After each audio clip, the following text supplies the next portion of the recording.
That's Cork manager Ronan McCarthy. As to the team news, well, one late change per team. We'll start with Cork, and they include 3 All-Ireland Under-20 winners from last year in their Munster semi-final lineup. Maurice Shanley from Clonakilty and Sean Meehan from Chaoimh are listed among the backs, as Colm O'Callaghan from Éire Óg is given the number 11 jersey. Goalkeeper Micheál Martin starts just his 2nd championship match, while at the other end of the pitch, Brian Hurley is clear of injury and set to lead the Rebels' attack. Cork's late change, Paul Walsh in for Luke Connolly. As ever, the question will be posed, how will Cork deal with the Kerry forwards? And all the big names are there for the Kingdom, prompted by David Moran in midfield, featuring the dynamic axis of Sean O'Shea and David Clifford. And now Tony Brosnan from Dr. Croak set to blossom into a real championship player. There's a debut for Ronan Buckley from Listry, while it's a major boost for Kerry to have fit again Peter Crowley back in defence. He's listed at centre-back, and the 2019 provincial champions may well need his influence because of last year's... remember last year Cork hit the Kerry net on 3 occasions. Their late change, Brino Biagli in for Stephen O'Brien. Well, Cork's subs list contains Paul Kerrigan, an All-Ireland winner from 10 years ago, and a host of young emerging talent, including Mark Keane of Mitchelstown and Collingwood, now playing in the AFL. As for Kerry, well, there's no shortage of experience and knowledge among their socially distant subs in the subs bench, including Jack Barry, Micheál Burns, Killian Spillane and Tommy Walsh, but no Paul Gainey and no James O'Donoghue. As ever, it's an intriguing prospect. What would a calendar year be like in Irish sport without a clash of the Munster neighbours? That's Cork against Kerry, the 2020 version. It's coming up at 4 o'clock. Oh, so true, Ger, so true. And isn't it a bit frightening when you hear Ger say something like, and name the players who aren't on that bench, and James O'Donoghue and Paul Gainey, and then you see the men who are on it. It's a bit frightening from a Cork point of view. Yeah, look, it's a strong Kerry squad. I think the strength and depth is a big bonus for them over a lot of the teams. But look, the guys who were out in the field, they needed to do the business. They've been picked. They're ready for this match. They knew that this was going to be the big one from the outset. Keep an eye on this guy, Darren Moynihan, today. He's going to roam around all over the pitch. He's got a lot of pace, and he could potentially cause big problems for Cork. The focus will be on Brosnan and Tony Clifford. They can certainly add a different dimension to Kerry. Might be on David Clifford as well. And speaking of that, and Ger said the inevitable question comes, who's going to look after him and Sean O'Shea and Tony Brosnan? When you look at the inexperience column in that Cork defence, particularly see Maurice Shanley coming in, Sean Meehan, so that's your fullback and your centre-back as is named. They may not necessarily start there, but how do you see them faring? Well, it's going to be difficult for them, even though they're 2 very, very good players, and they wouldn't be playing if they weren't. But I go back to the old thing about the rivalry. Rivalries are only good if one side beats the other occasionally. And in this case, it's all one-way traffic. I think it would be great for everybody if Cork could win by about 10 points here. Maybe Meath would beat Dublin the same way and open up the whole thing. But I think when you look at that Cork backline, the inexperience of it, coming up against Clifford, who has improved again and is now just not a scorer, but he's a creator as well. Sean O'Shea is a very good player. It's good to see Sean Powter back there as a cornerback for Cork after a lot of injury problems. Tony Brosnan is going to add a bit more to the Kerry forward line, and I was impressed with Diarmuid O'Connor at midfield as well. So Kerry are bringing in some new players who have added to it. Cork are very much an unknown quantity, even though they have won the 3rd division. You have to take their team on trust. Well, it's funny, Kevin McStay mentioned in his piece about Kieran Sheehan talking during the week, and he was talking on the Examiner's podcast, and he gave away, I wouldn't imagine Ronan McCarthy would be too pleased with him, but he did mention in relation to Sean O'Shea that he reckoned that somebody like Powter is going to go on him and try to do perhaps what Paddy Durkin we've seen do before, and just run and make Sean O'Shea have to go back and back. Yeah, and I think they'll test Sean O'Shea in that regard, and Sean Powter for me is certainly a half-back, not a cornerback, so I expect to see him out there. But I think that's look, anytime I've come to Páirc and Cork have beaten us, it's with their running power and they're running through their pace, and sometimes I think Kerry can be vulnerable in that regard. Like I say, Kerry have been spooked a little bit in the last 12 months as well. I think if you think of Jack McCaffrey's goal in the All-Ireland last year, Owens Merchant's goal, so a lot of the goals that they've conceded have been players running down the middle of their defence, and I think maybe that's why we're seeing a different style from Peter Keane. And look, we'll see how much it's developed today and how long it'll last, but I think they're definitely changing their But there are still the signs there that those main men are causing that big damage, and we've seen experienced players. We saw what David Clifford did to Johnny Cooper in last year's All-Ireland final. Now you've got probably a young lad who's going to be back there beside him. Yeah, very much so. And I suppose, in fairness, Peter Keane will have looked at the, like, Kerry won't say it, but they're looking down the line and saying, if we're going to win the All-Ireland, we have to beat Dublin. And if you look at Dublin last night, they're not going anywhere in a hurry. You saw the same energy and enthusiasm, or even more so. I was quite amazed with the tackling of the Dublin players last night, and they were getting around in 3s and 4s around every Westmeath player. So they're not going to give up their crown easily, and if Kerry are going to win it, or anybody else, they're going to have to take it the hard way often. So Kerry, I think, have planned ahead and said, we're going to have to be able to hold the Dublin forward line, we're going to have to pack the defence, and we're going to have to break out quickly. And I think that they're sort of road testing that model in the 2 league matches, and I'd say they're doing it again here today. I know a lot of Kerry greats from the past would turn in their grave with the idea that the cornerback should be up scoring when they probably would be looked on as out-and-out defenders, but that's the modern game, and I think that if that's what's going to take to win it, well then so be it. But it does mean sacrificing sort of the old traditional type of forward line that we were used to with Kerry, and they're now, as you say, Gooch, are going to go with 4 forwards and fast running backs to augment the attackers. But this is winning football at the moment, isn't it? I presume Kerry don't mind if there's winning going on. No, the game has evolved, Joanne, and the game has moved on. Where Kerry have a strength is particularly the 4 forwards they're going to have up the field are very, very talented, and they could still score 2-10. 3-10, whatever it might be. So they feel that they're very strong on one side of the pitch, which is their attacking, which we know that. But it's just around the middle of the field, they want to make sure that they have more legs. I think they feel that they can get outpaced at times around there, and that's why they've made these changes. Look.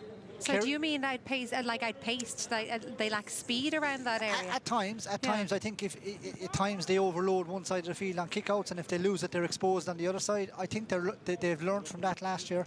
And if you go back to what Kerry have conceded, they conceded 19 points in the All-Ireland final last year, 22 in the second match. This year, even against Meath, Cullum down in Killarney, they were conceding 18, 19 points as well in Tralee, so they've obviously picked out that they're conceding too much, and if they are going to get to All-Ireland final or back to Croke Park, they need to shore up the defence, and that's what they've done. And I think it's not just the defence, they're shoring up around the middle as well, the middle third. Okay, well, they certainly conceded goals in their last couple of championship encounters with Cork. Obviously, I can tell you're both tipping Kerry. The question is, by roughly how much, Colin? Yeah, I think Kerry could win this game by 5 or 6 points. I hope I'm wrong, because I think we could do with a great contest here and to Cork put up a big fight and win. But I think Kerry have another advantage. I think Sean O'Shea as a long-range free taker is a huge advantage to any team. But I think Cork will win plenty of possession around the middle of the field. Rory Dean, you've spoken on. I think Cillian O'Hanlon, a young player in the middle of the field, is an exciting prospect. I'm going to be very interested to see how he gets on today. And Ian Maguire, 3 great ball winners for Cork there. So maybe they could win a lot of kickouts and set up a platform for Cork. And do you think Luke Connolly's absence changes just how close that they can get to him? Although he looked okay in the warm-up, didn't he? Yeah, he did the warm-up. Myself and Colin were looking at him, and he was moving well enough. I think he's going to be last from the frees, because he's a long-range free taker. We talked about Sean O'Shea on the other side. I think he's a last definitely for them. But looking at him warming up, I think we'll definitely see him at some point. Okay, and by how much for Kerry? 4 to 5 points. Okay, pretty even from the 2 lads here as we go over to our commentary team. Kevin is with Ger. Thank you very much indeed, Joanne. A damp and dank afternoon once again in Cork. No, it hasn't been raining in Cork all week, I can promise you. It's, I don't know if it's ever happened before in a Cork-Kerry championship match, but it's a team that won Division 1 versus a team that's won Division 3. And now before the match gets underway, there's going to be a minute's silence here in Páirc Uí Chaoimh, honouring a number of people who passed away in the recent past. First of all, there's Vincent Coakley, a member of the Cork senior football team from 1980. Vincent was part of that team that won a National League when they played here against Kerry in the 1980 league final. And sadly, Vincent Coakley passed away during the past couple of days. And also Jim Cremin from Nemo Rangers, a man who was both an ex-pupil and an ex-teacher at Coláiste Chríos Rí, and was very much part and parcel of the Nemo Rangers set up over the years. Deepest condolences to wife Bernice, and to all who knew Jim. And can I also include the family of Paul Kerry in Páirc well, a great hurling man who sadly died in Dubai over the last couple of days in a tragic accident. Yesh Love Day Gorev Anonymnaka.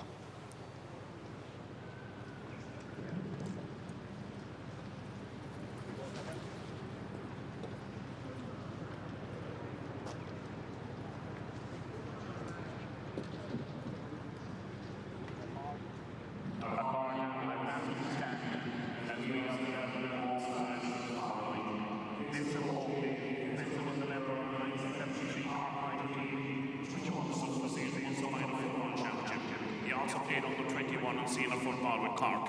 He was a member of the senior football team which won the National Football League title in 1980, defeating Kerry here in Páirc. He gave tremendous service to his club Hina and to the Musgrave division. We also include Jim Cremin of Nemo Rangers.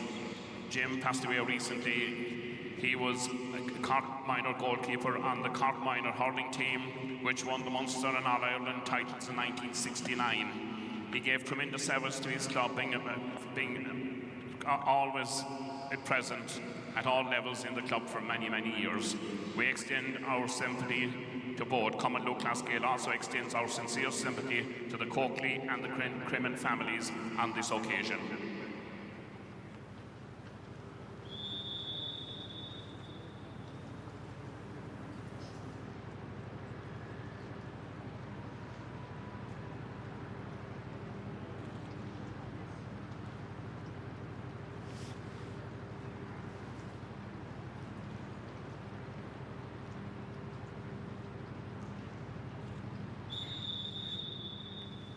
Accorda, we would ask you to remain standing for the playing of our Anavian.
And it's Cork who won the toss, so they're going to play from right to left in the first half on what is a very, very wet afternoon. There's the referee, that's Derek O'Mahony from Ardfinnan in Tipperary. His linesmen Maurice Deegan and Sean Lonergan. Alongside me here I've got Kevin McStay. The loss of Luke Connolly from the word go, that doesn't sound too promising for Cork. Yeah, we don't particularly know why.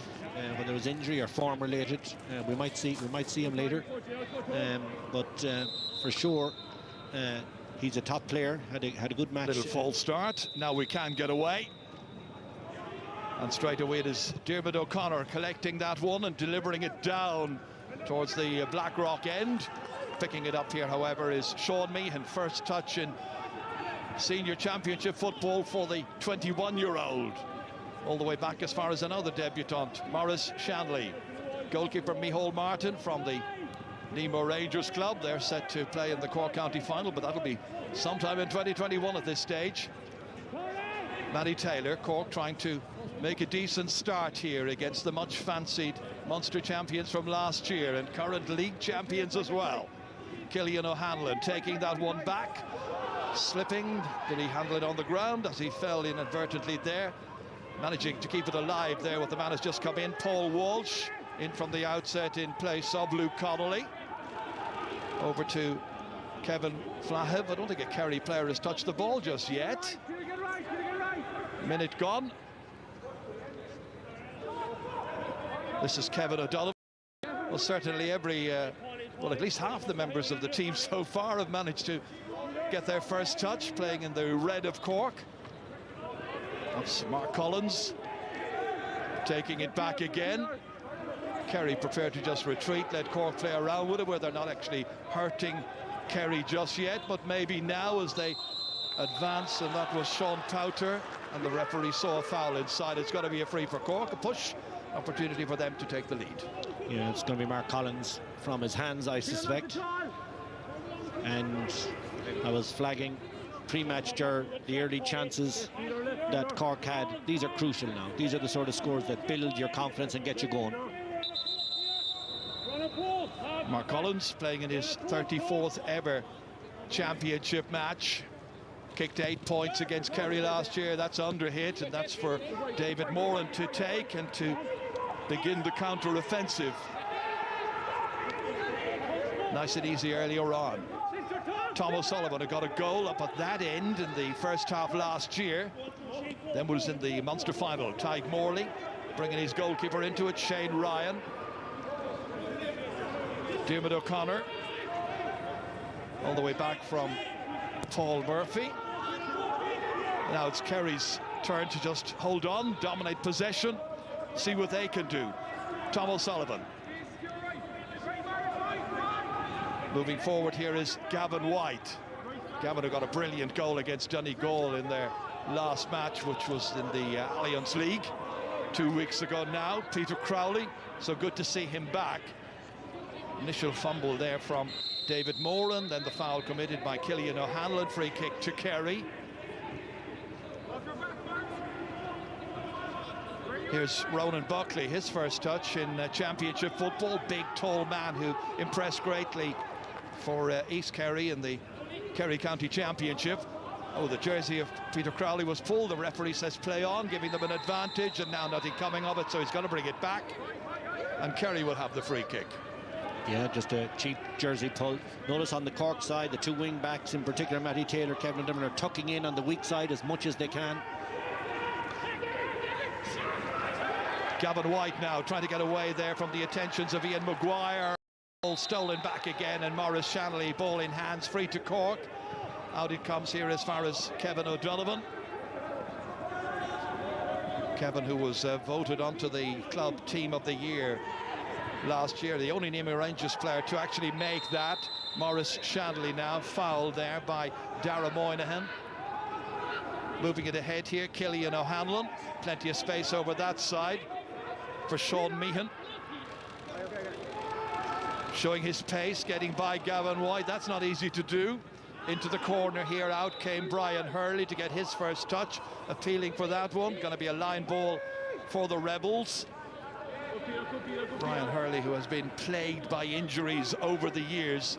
That ball given away badly, and Sean O'Shea now has his first touch, linking up with Tony Brosnan. Brosnan has had a wonderful Kerry campaign in the last couple of seasons. Second time to play in the championship. That's a good ball across here.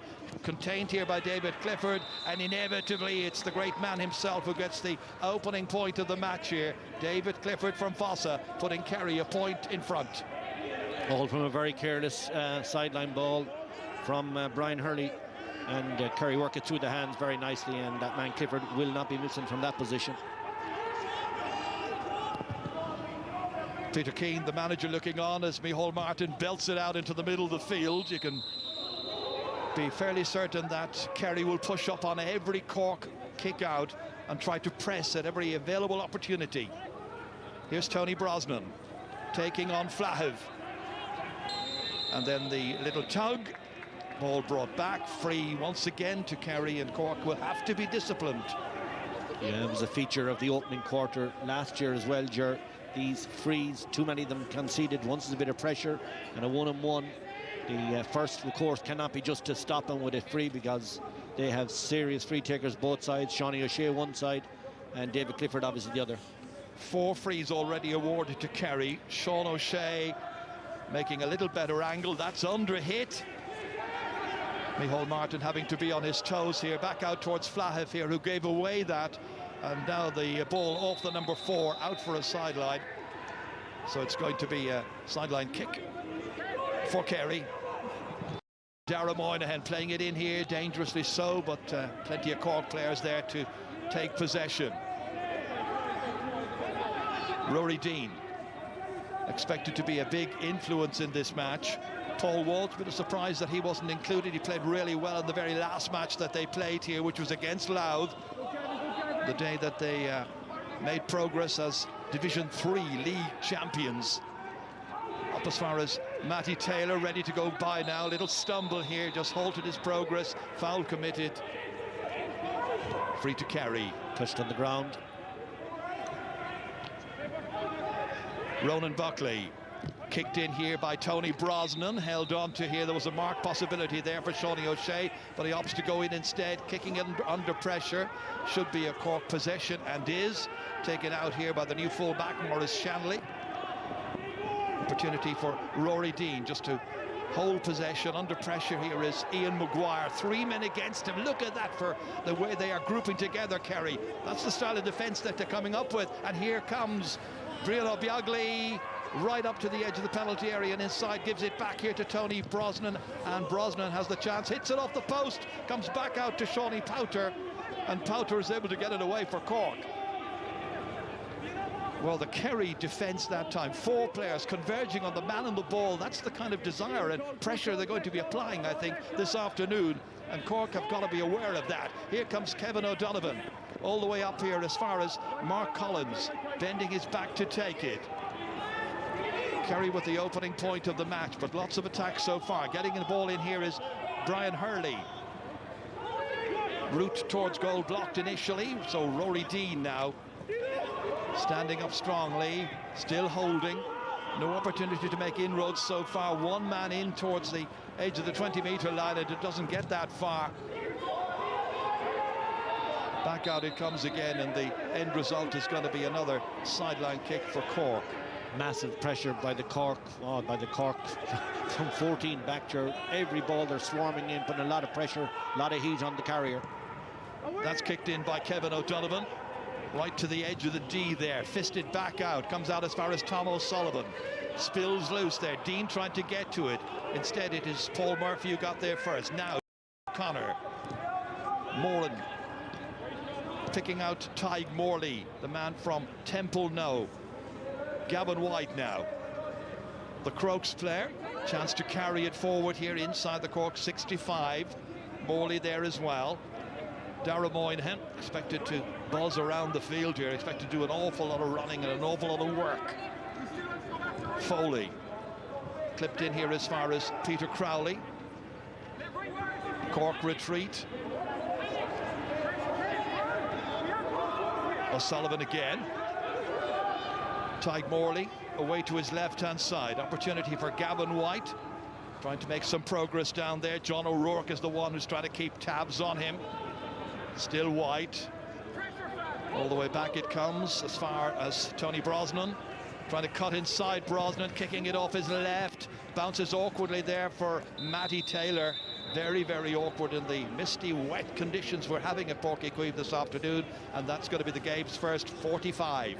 Yeah, he needs to take on a difficult ball like that. You got to go square behind the ball, get the tummy completely square behind the ball. You can't be taking it side on in case the touch goes awry, and that's what happened there. And this is a 45, and 45s in the modern game are essentially kickable frees. Peter Keane there, a league winner this year, Munster winner last year, but the target for every Kerry manager is just one thing, and that is come back, usually in September, with the Samovar. That's the standard they set, and invariably they're thereabouts. Sean O'Shea is going to be the taker of this first 45. He was utterly focused on the task in hand. Devotes so much of his life to being as good as he can be out there on the park. Of course, he knows Cork well because he was at college here in UCC, a Sigerson Cup winner. Deep intake of breath. Whatever breeze there is blowing from right to left as he is about to kick this one. Catches it, but doesn't direct it where he wanted to. And so it's the opening wide of the match. Kerry with the only point so far to show, the only score of the game after 11 minutes. Yeah, it's untypical, you'd have to say. The Kerry attack have had chances, a couple of frees, that for 1 or 2 from play as well, and just not as clinical as we normally see. Micheál Martin in the last couple of league games was going short with his kickouts. He's gone long with everyone so far. That's Mark Collins into space here, where Paul Walsh is able to move it forward, helped by Ian Maguire. Shoulder coming in there from Ronan Buckley, carried out now by Gavin White, tearing away past Maguire. He's got pace, the number 7 of Kerry. A support player, Buckley, alongside him. A crunching tackle then coming in from Pouter. Out it comes once again. Mark Collins to his right-hand side. Maguire. Collins again, ready to pick it up. He's been talking in the past week about the need to beat a big team. That's an advance mark there, a forward mark taken by Brian Hurley. Should be an opportunity for him, and is, of getting the levelling score here. Kicking from outside the D. Umpires have a little look at it and then wave the white flag, and that is the opening point for Cork. Point apiece here in the Munster semi-final. How about that for a tackle from class. Sean Pouter? Great hit, and it turns the play upside down. And a super ball in from Mark Collins, the mark for Hurley, and then the execution. So a point apiece. Up into the air they go, jumping for this one. Touchdown by Moran. And then sliding into that. Referee deeming that Ian Maguire was fouling his man in question being Paul Murphy. Taken very quickly. Down here as far as Moynihan. Dara Moynihan trying to jink inside Sean Pouter. And back out again if he can. And then the referee is going to award a free kick. Thought he slipped, really. It might have been for the first connection, Ger, I think. Yeah, just there, where it kind of left the hand in a bit longer than perhaps was. Clifford takes it quickly anyway. Has a chance to take it back here from Paul Murphy, where he goes. Maurice Shanley has the onerous, indeed giant-sized task of keeping an eye on him. And this is a good move forward here by Brian O'Biagli. O'Biagli has a support player. It's a very good stop by Micheál Martin. Point blank range. Comes back out here to Ronan Buckley, and Kerry will be happy to get a point at the end of all of that. It might well have been a goal, the opening goal of the match. A wonderful stop by the Cork goalkeeper in just his second championship match from Brian O'Biagli. Look at this for a save by the Nemo Rangers man. Spread himself well and patted away, got it away wings. Well, as often happens, Jerry, you know, a kind of a mistimed hop broke the cover, and he had goal in his mind, but Micheál Martin was equal to it. A very fine save, but a score on the follow-up, of course. And that score scored by Ronan Buckley. His first point then coming in championship football on his debut. That's kicked ahead by Sean Meehan for Cork. Into the corner here, a bit of a scramble to get to this one. And I think there was a push in the back. The referee, Derek O'Mahony, has spotted. Cork conceding free kicks. Need to get in those legitimate challenges against Kerry quickly. Here's Dara Moynihan all the way forward towards Brosnan. That time it was wow. The referee decided it wasn't a fair challenge on the part of Kevin O'Donovan. Yeah, my first reaction was it was a foul, and I was surprised he let it go, and then he whistled it a bit late. 9 free kicks awarded to Kerry so far, 3 to Cork. That's an interesting statistic, and Cork will just have to be aware of the necessity of tackling legitimately. Here comes Pouter. Change of direction from him, and Shawnee O'Shea is still after him. This time it's Pouter who's been fouled. Kicks it across here as far as the centre half back, Sean Meehan, 21-year-old from Kishcame in West Cork. Back to Paul Walsh again, whose cousin Aidan, of course, was an All-Ireland winner 10 years ago in the colours of Cork. Young Footballer of the Year that year as well. Rory Deane. Moving forward again here is Killian O'Hanlon. Can be a very, very influential player. Played really well in last year's corresponding match. That time it's Rory Deane. Back once again, it comes to O'Hanlon. Lots and lots of options. Plays it across as far as Sean Pouter. Kicking it forward here, one for Brian Hurley to try and go after. Then in came the shoulder of John O'Rourke. Down went Tyke Morley. Referee's whistle sounds. And it looks like he's going to be having a word in the ear of John O'Rourke as well for that. Well, it's the going in with the foot, attempting to tackle with the foot. He won't want that, and it'll be yellow. First of the match. 2 points to 1, Kerry leading. 16 minutes are gone. There will be a water break coming up pretty soon.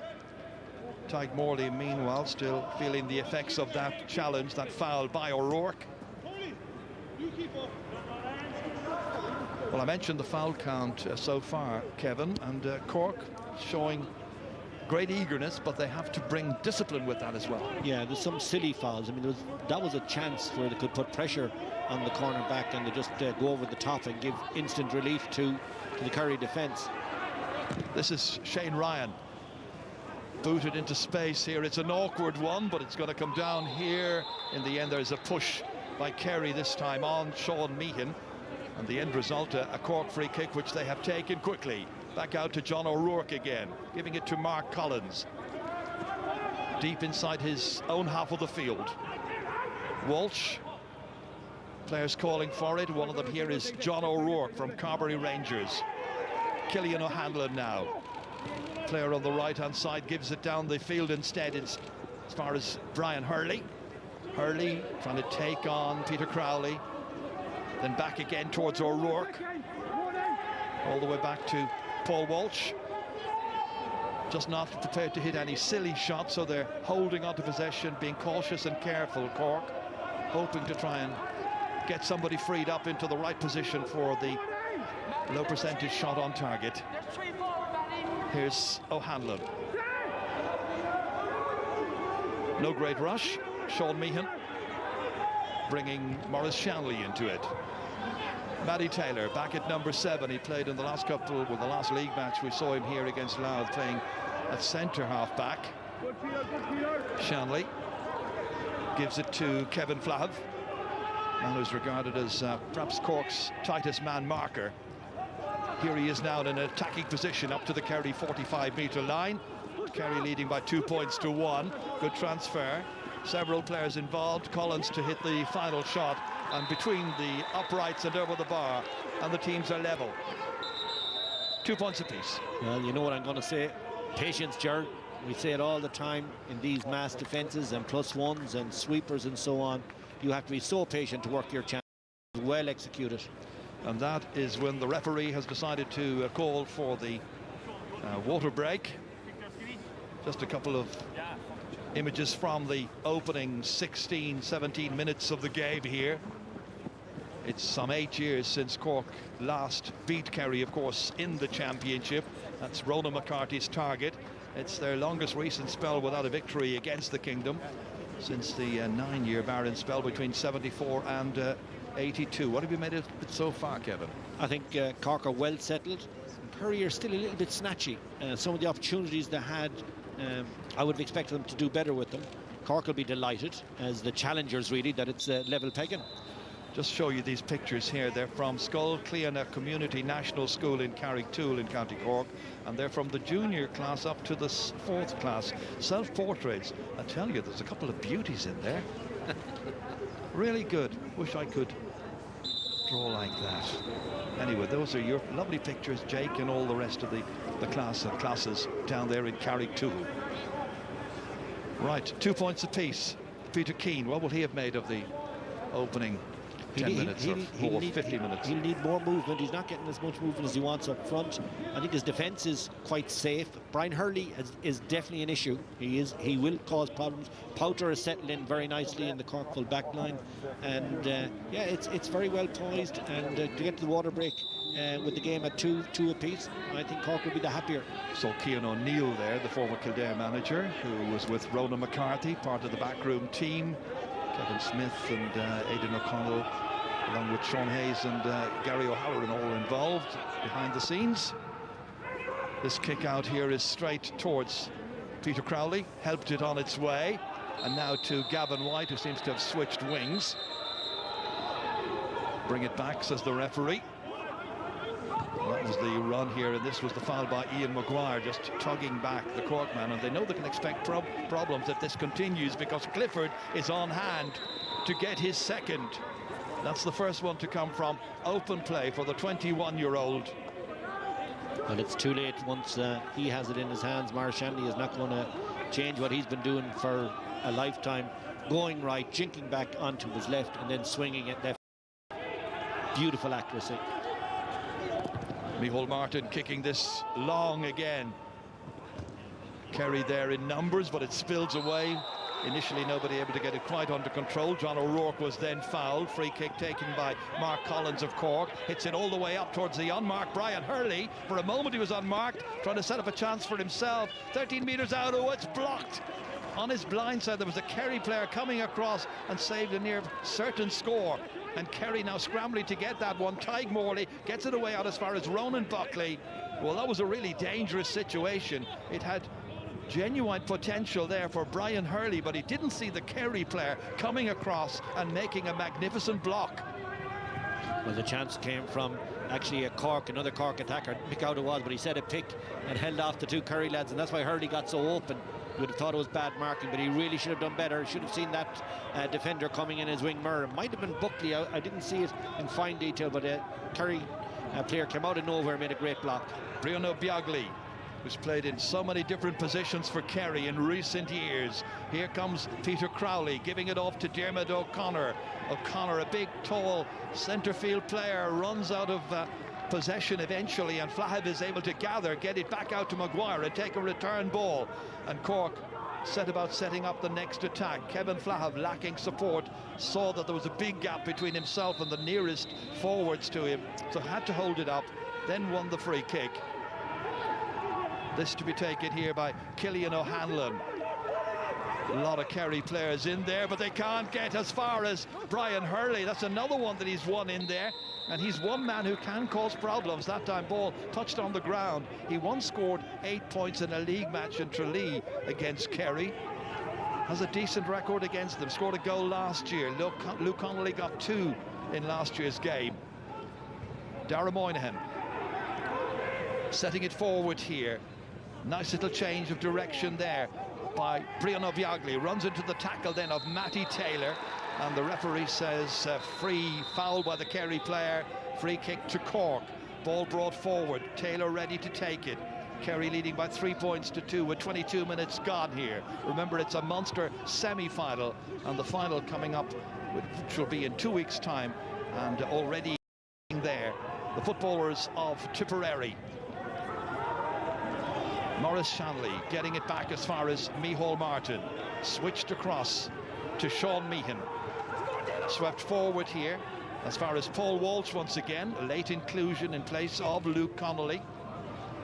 Here's Walsh again. That time it's Kerry who did the fouling, and they've been catching up, committing the fouls now in recent times. They're on 9 fouls, where it was 3 when I gave the last stat.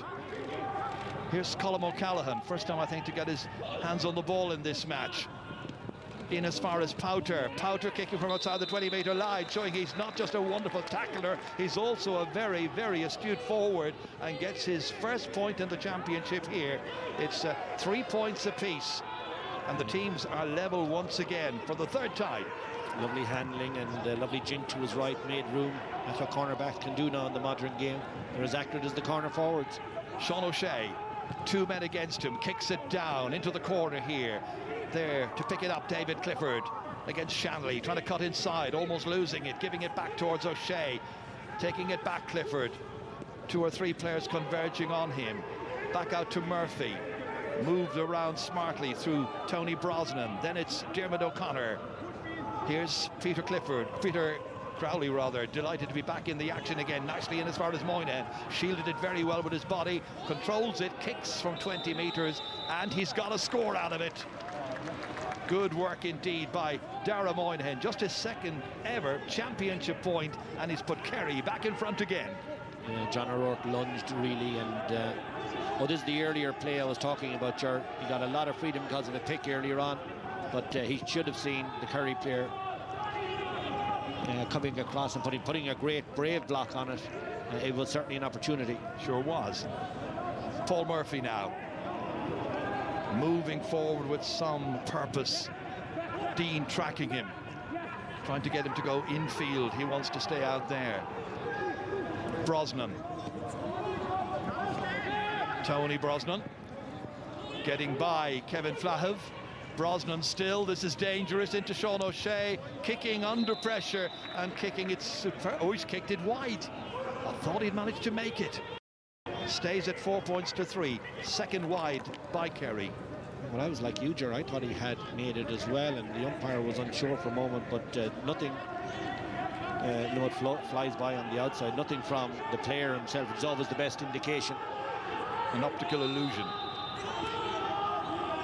Micheál Martin again, once more kicking it down into the middle of the park, and Kerry win it.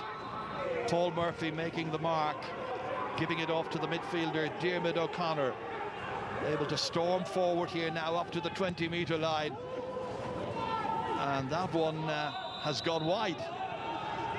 Well, a couple of wides in a row now by Kerry. Really, that was a gilt-edged opportunity from a poor kick out, not collected by anybody from Cork.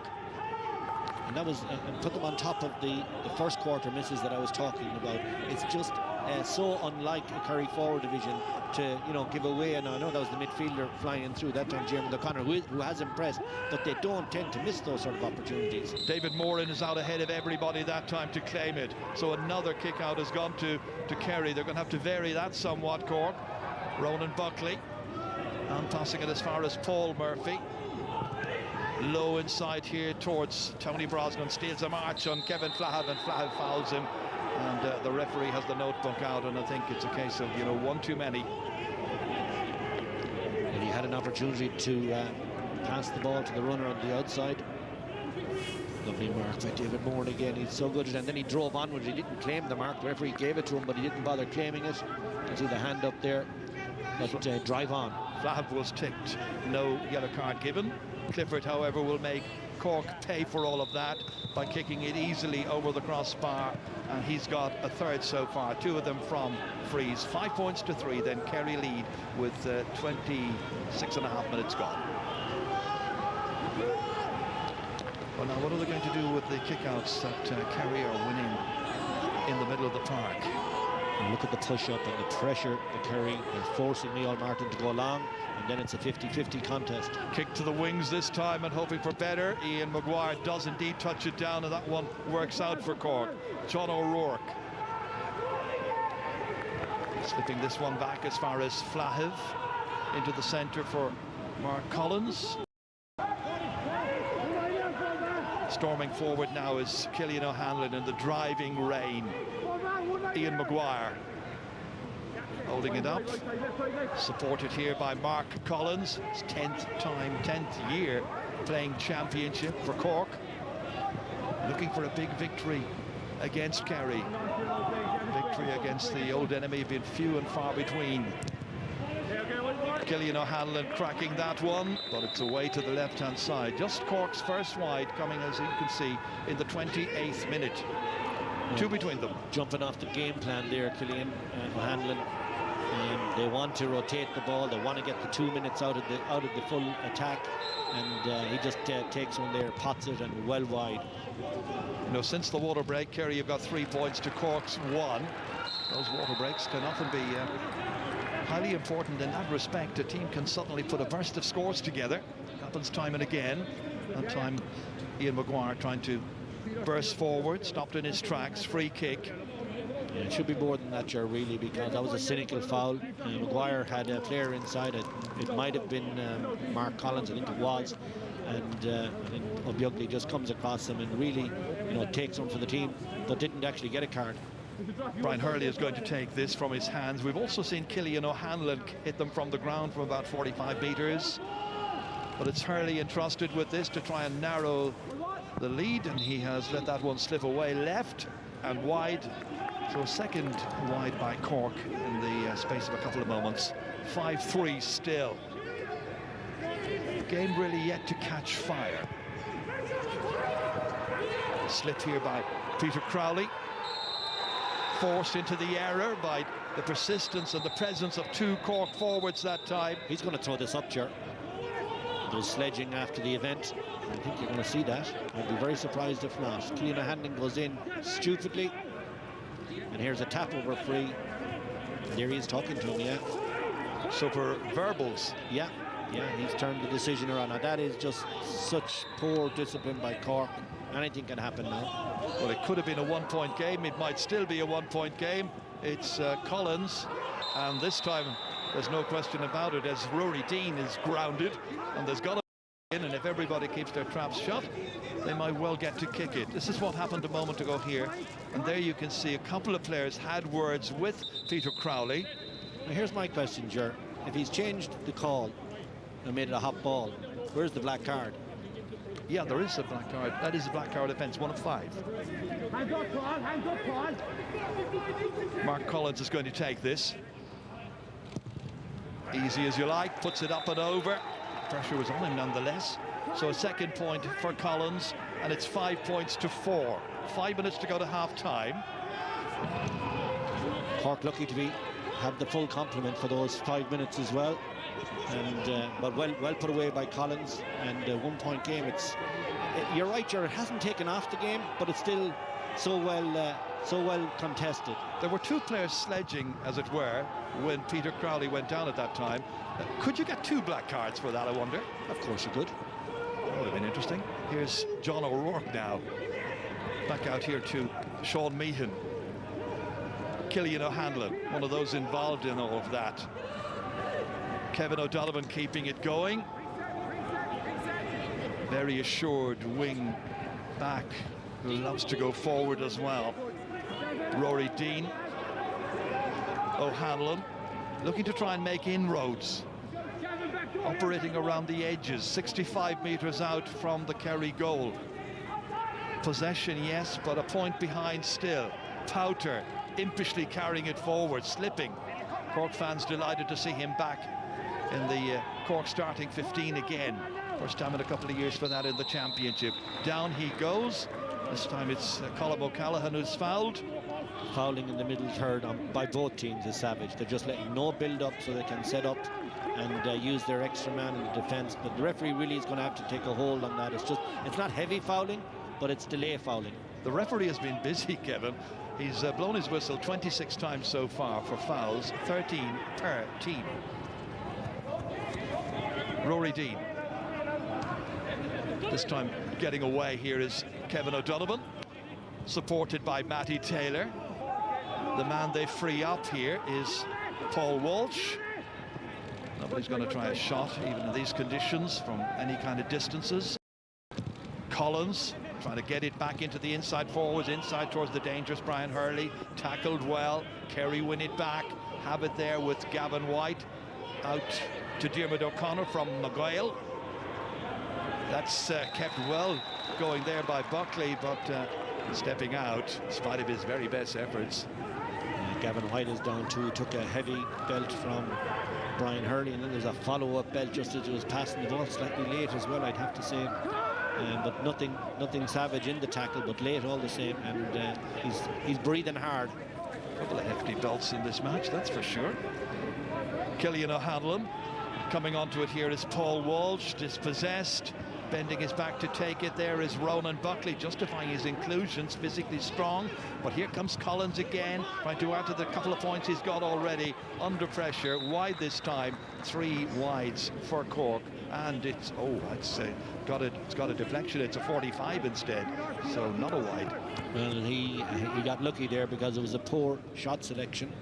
He was ill-advised, he was off balance, and there was a Kerry defender coming in. He was the guy that got the touch for the 45, but it could work out well. Gavin White still requiring some attention.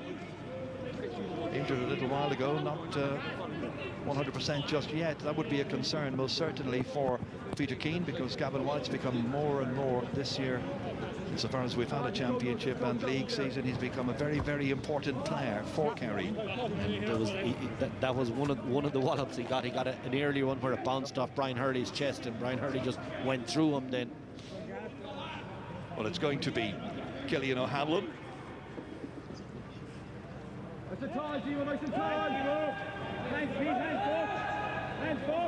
One more minute to go of the opening 35. His team a point behind. Looking for his first ever championship score, by the way, if he makes it here. And that is up, and it's over, and the teams are level, and the sides are level for the 4th time, thanks to the kicking skills of Cillian O'Hanlon with that 45. 5 apiece. Low scoring by Cork Kerry standards, that's for sure. And you consider over the years that Kerry have imposed themselves on Cork quite a bit. They won by 12 points in 2014, 11 in 2017, 17 in 2018, but only 3 between them last year. And Cork have done well on the Kerry kick out this time and won it. And Cillian O'Hanlon has ball in hands. There's that foul again I'm talking about, sure. Just a holding foul to let everybody filter back. 1 additional minute will be played at the end of the opening 35. Into the hands of Ian Maguire, the team captain, and the 26-year-old storms forward here, ready to free it inside. Kick there by Kevin O'Donovan, and O'Donovan under pressure kicks it over the bar. What a time to get your first championship score, and it's Kevin O'Donovan of Nemo Rangers who has done it, and Cork in stoppage time lead the match here by 6 points to 5. Kerry with the short kick out, back from Jason Foley as far as his goalkeeper, Tig Morley. Kerry looked more assured and doing less fouling in the opening 10 minutes, but they have certainly been made well aware that Cork are really up for the battle here. All the way down as far as Sean O'Shea. Here comes Paul Murphy, trying to get by there. Paul Murphy fouled by Colm O'Callaghan. Free kick to Kerry. They're looking to try and draw level now. We've played the 1 minute of stoppage time. Murphy kicking it in here, inside, beyond Tony Brosnan, beyond everybody else. And the referee blows for half-time here. And Kerry, the Munster champions, are going in at the break here, and they're a point down. Brian Hurley has certainly been leading the attack well and causing problems for the Kerry defence. Gavin White's been in trouble with injuries, but looks to have recovered as we reach half-time here at Páirc Chaoimh in the Munster semi-final. We're at half-time. It's Cork 6 points, it's Kerry 5 points. We'll have analysis and much to say about the game when we come back in just a moment.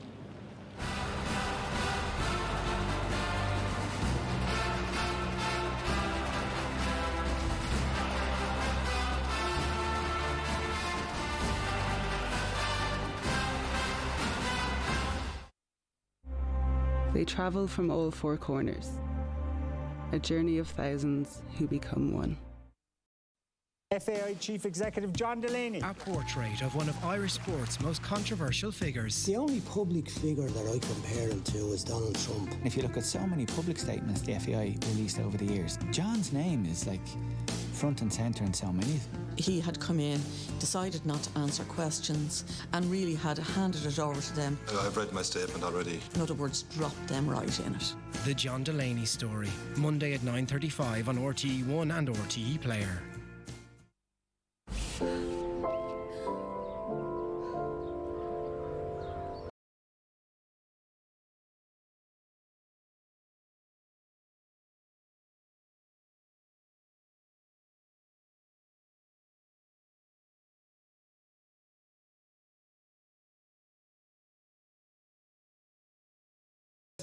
And a great way to do it?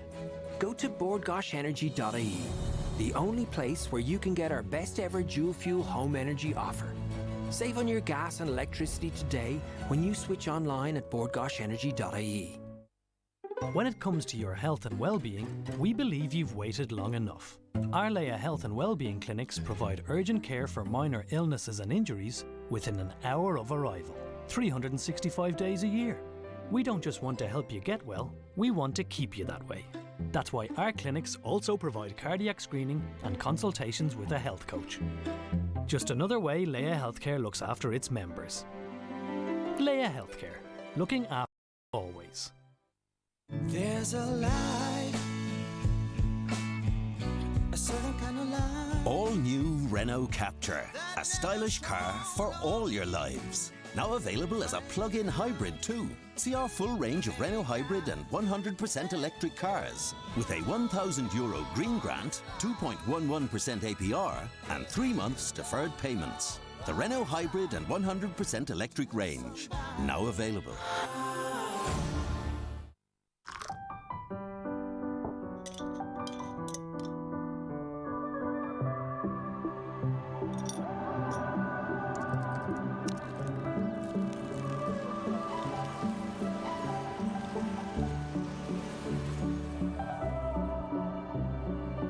Follow your curiosity wherever it takes you with Vodafone, Ireland's largest fibre broadband provider. Search Vodafone Gigabit Broadband. The stands may be silent, but we know you're standing tall behind us. SuperValue. Support where you're from.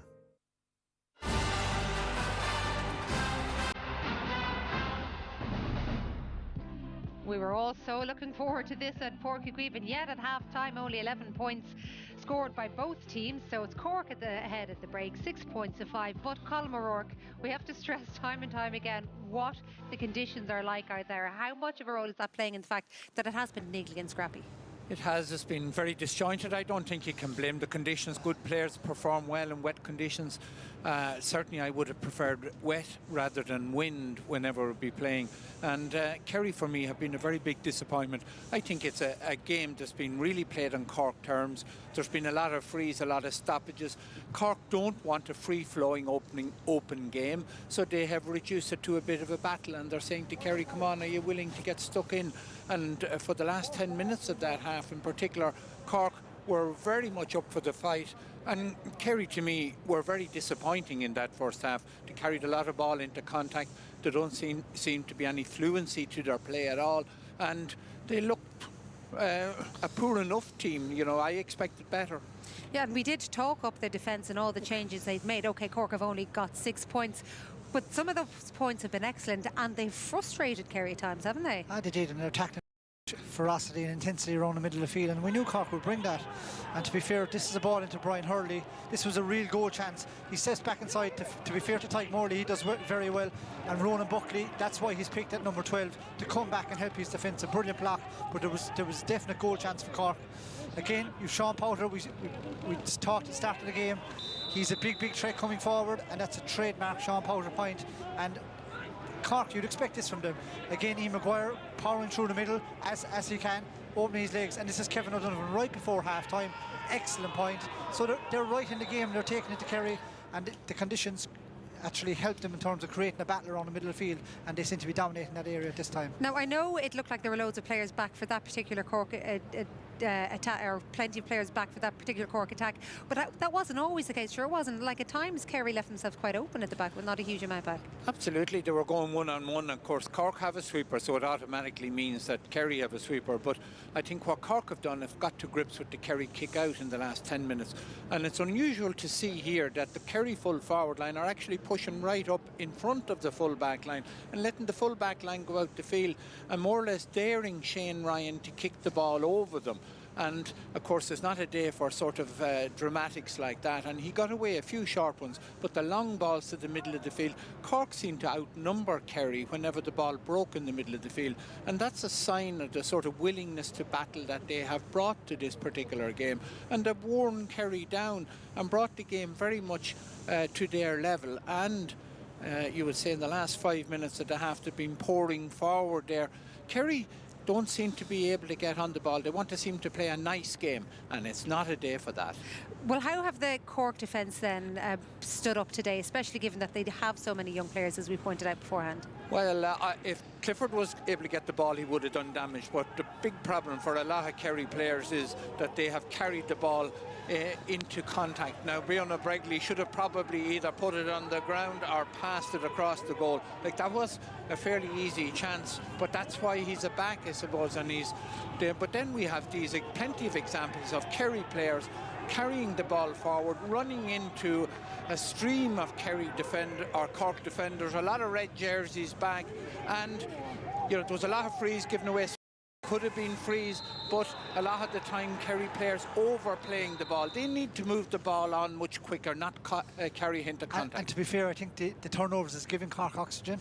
You can hear the lift, like there's no crowd here, so you can hear the players, the lift that they're getting. The Ronan McCarthy's roaring in, Cian O'Neill is roaring in, so it's giving them life to go forward from there. And I think Kerry they haven't been smart at all in the way they've set up. a few little bits of brilliance from Clifford to keep them tipping away, but they've been wasteful too. Breen Beckley's goal chance, Tony Brosnan missed a chance, Sean O'Shea leaving a free short. They've been wasteful and they'll be very disappointed with their first half. Okay, not what we expected, but no doubt a very interesting second half on the way.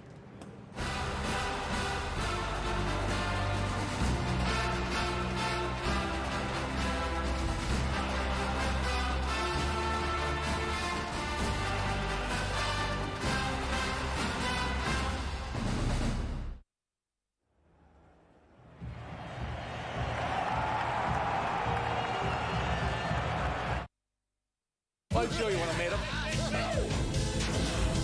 Yay! Yippee! Woohoo! You're making a show of yourself. You've just done and spoiled it all on me. They all know you're not flying. The dead is back tonight, 6:30 on RT1 and RT Player. FAI Chief Executive John Delaney. The only public figure that I could compare him to is Donald Trump, and that's probably been a bit unfair to Trump. The John Delaney Story, Monday at 9:35 on RTE1 and RTE Player.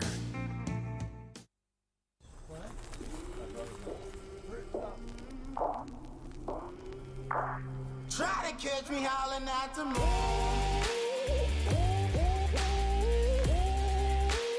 Try to catch me howling at the moon. Try to catch me howling at the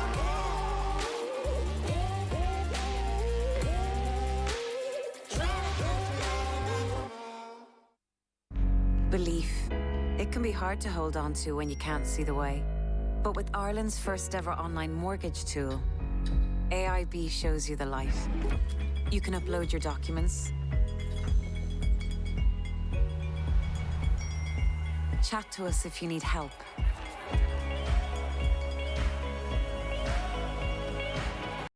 and see exactly where you are at any point. All with a fair mortgage from AIB. AIB, we back belief. Every morning at 4:30, you hear the cooks hop on the floor. It's hard times in the mill, my love, hard times in the mill.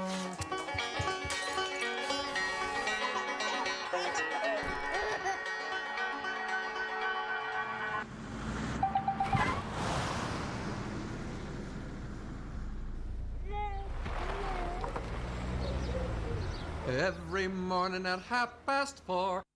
Look, I'm just a pint, standing in front of you in an ad, asking you to drink me.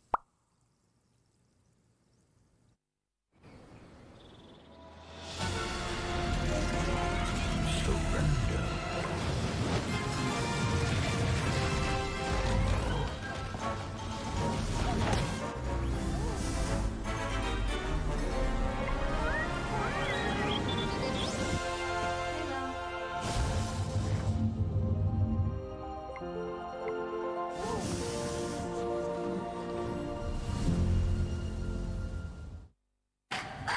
I'm living in that dreams from the 80s. Got a nice ring to it. No one man should have all that power.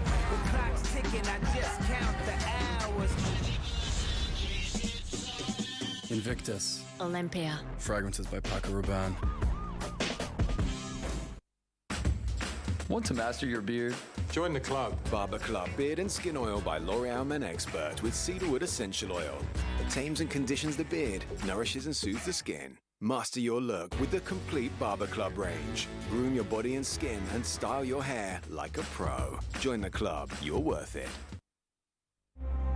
They travel from all four corners. A journey of thousands who become one.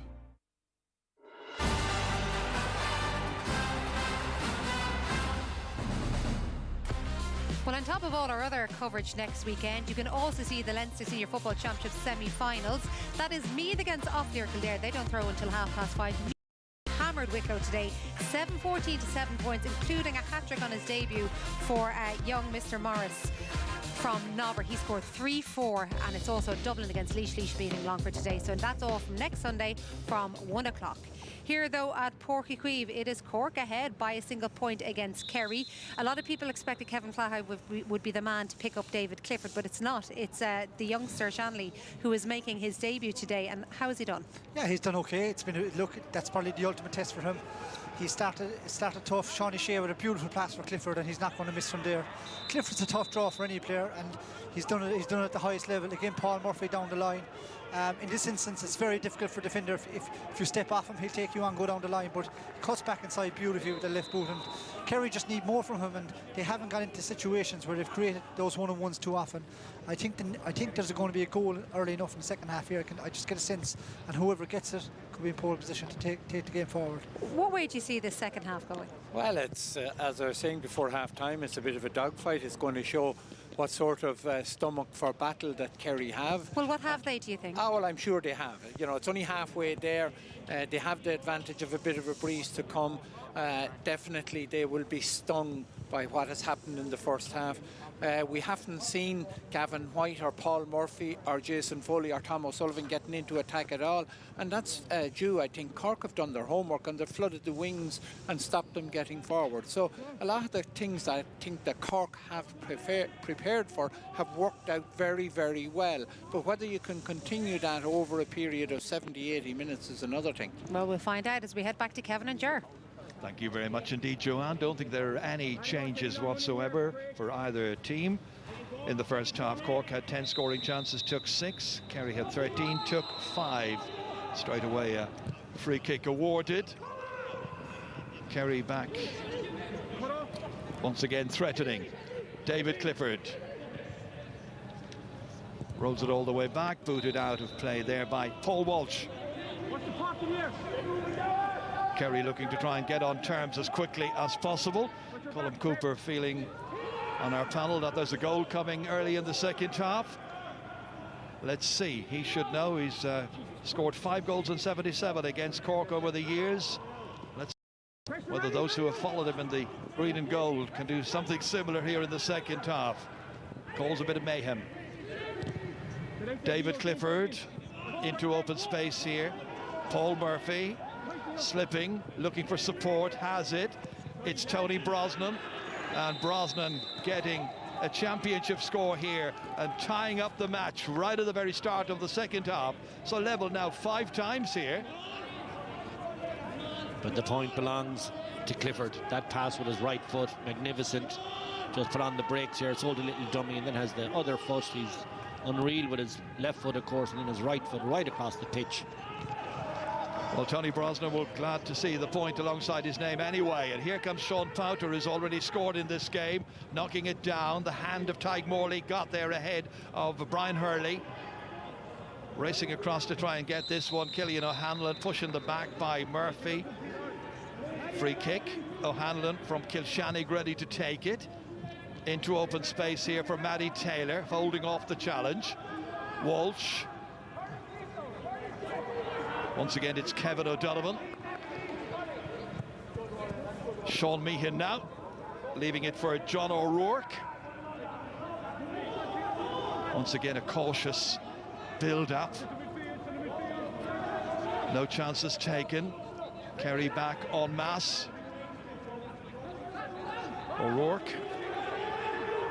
All the way back it comes to Kevin Flaherty. Ian Maguire now. Back as far as Maddie Taylor. Just about managed to retain possession here. Taylor racing after it, got there ahead of Peter Crowley, was thinking about coming out to challenge him.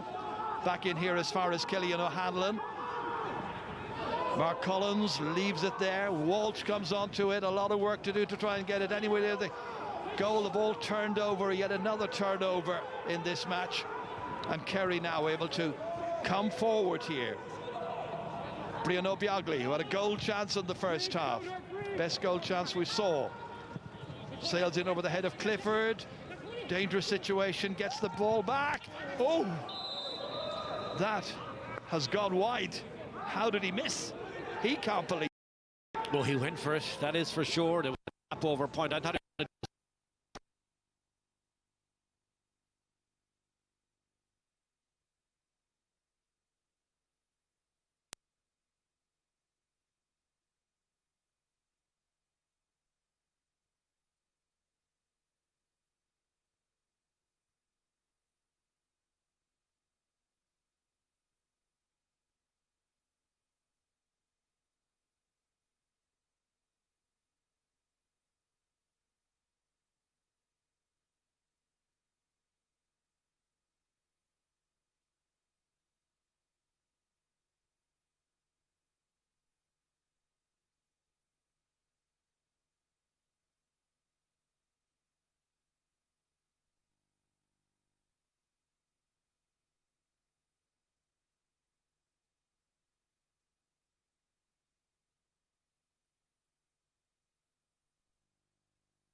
Well, apologies for this interruption to the Sunday game. We hope to have you back with the match in just a moment.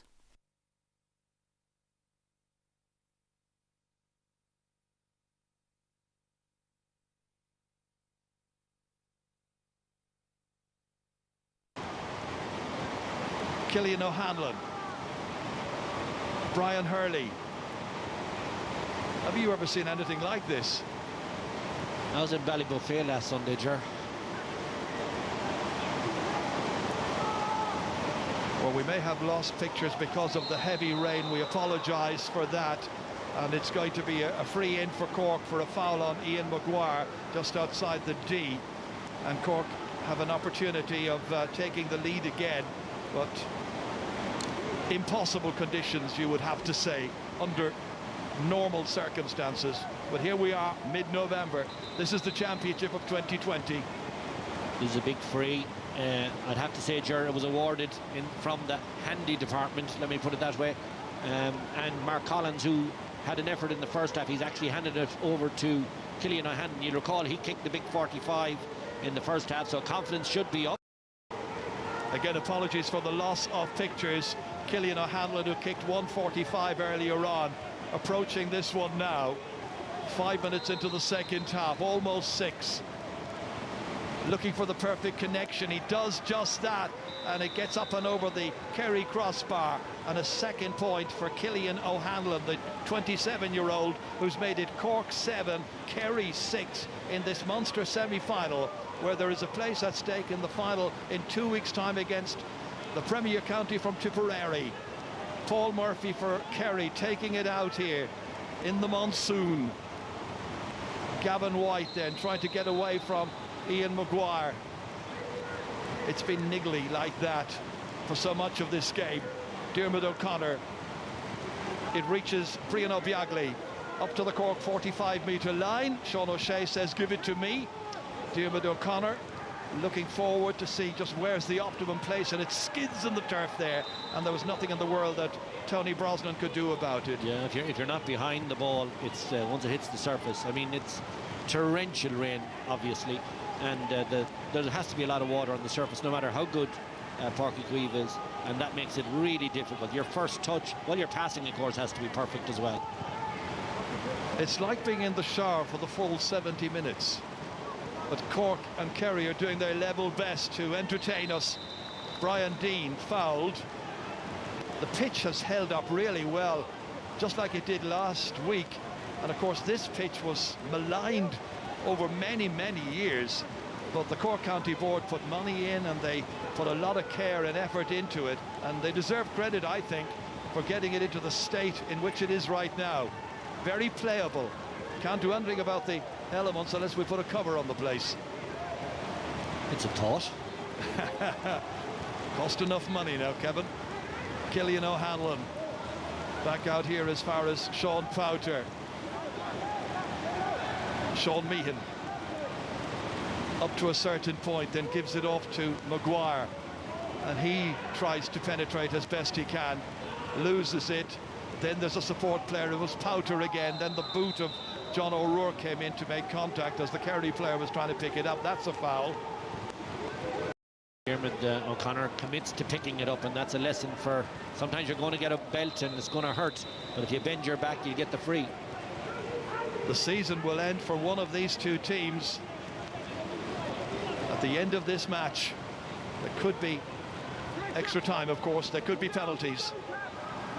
That was Mark Collins that time.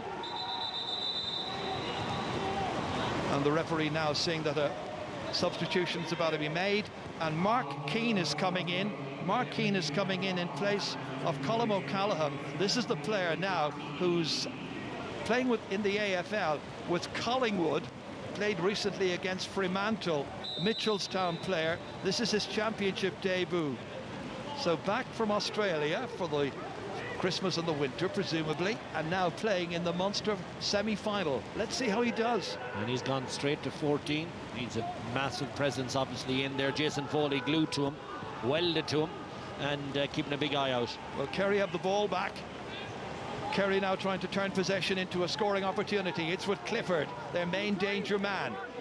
3 points in the first half. 2 of those were from frees. It's back with Tony Brosnan. And Brosnan kicking, and that one has gone wide. Missed opportunity for Tony Brosnan. 1 point so far for him. 7 wides by Kerry. Luke Connolly, there's Luke Connolly coming in as well, so they're really throwing the kitchen sink at it, so to speak. Well, energy levels, John O'Rourke. Energy levels, Ger, I'd say. You know, they want to keep this tempo going. They feel they have their team up for the fight, and anyone that's lagging at all, new guys in. Well, they always talk about finishing with a really, really strong team. Not that you want to start with a weak one, mind you. Cork have possession. It's Dean, stayed in, the ball stayed in definitely. His feet might have been out when he got that. So Mark Keane and Luke Connolly in to see what they can do to try and help Cork beat Kerry for the first time in 8 years. Kerry so hotly fancied. Nobody whatsoever was tipping Cork to win this. There's a long way to go anyway. We're only some 10 minutes into the second half, and a very intriguing 25 ahead of us. Sean Powter, Dara Moynihan trying to limit his effective forces him back. O'Hanlon, there's Luke Connolly with his first touch. Once again it is Cillian O'Hanlon.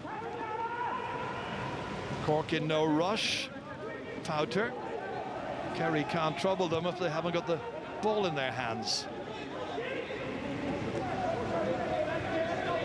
Back once more. Paul Walsh.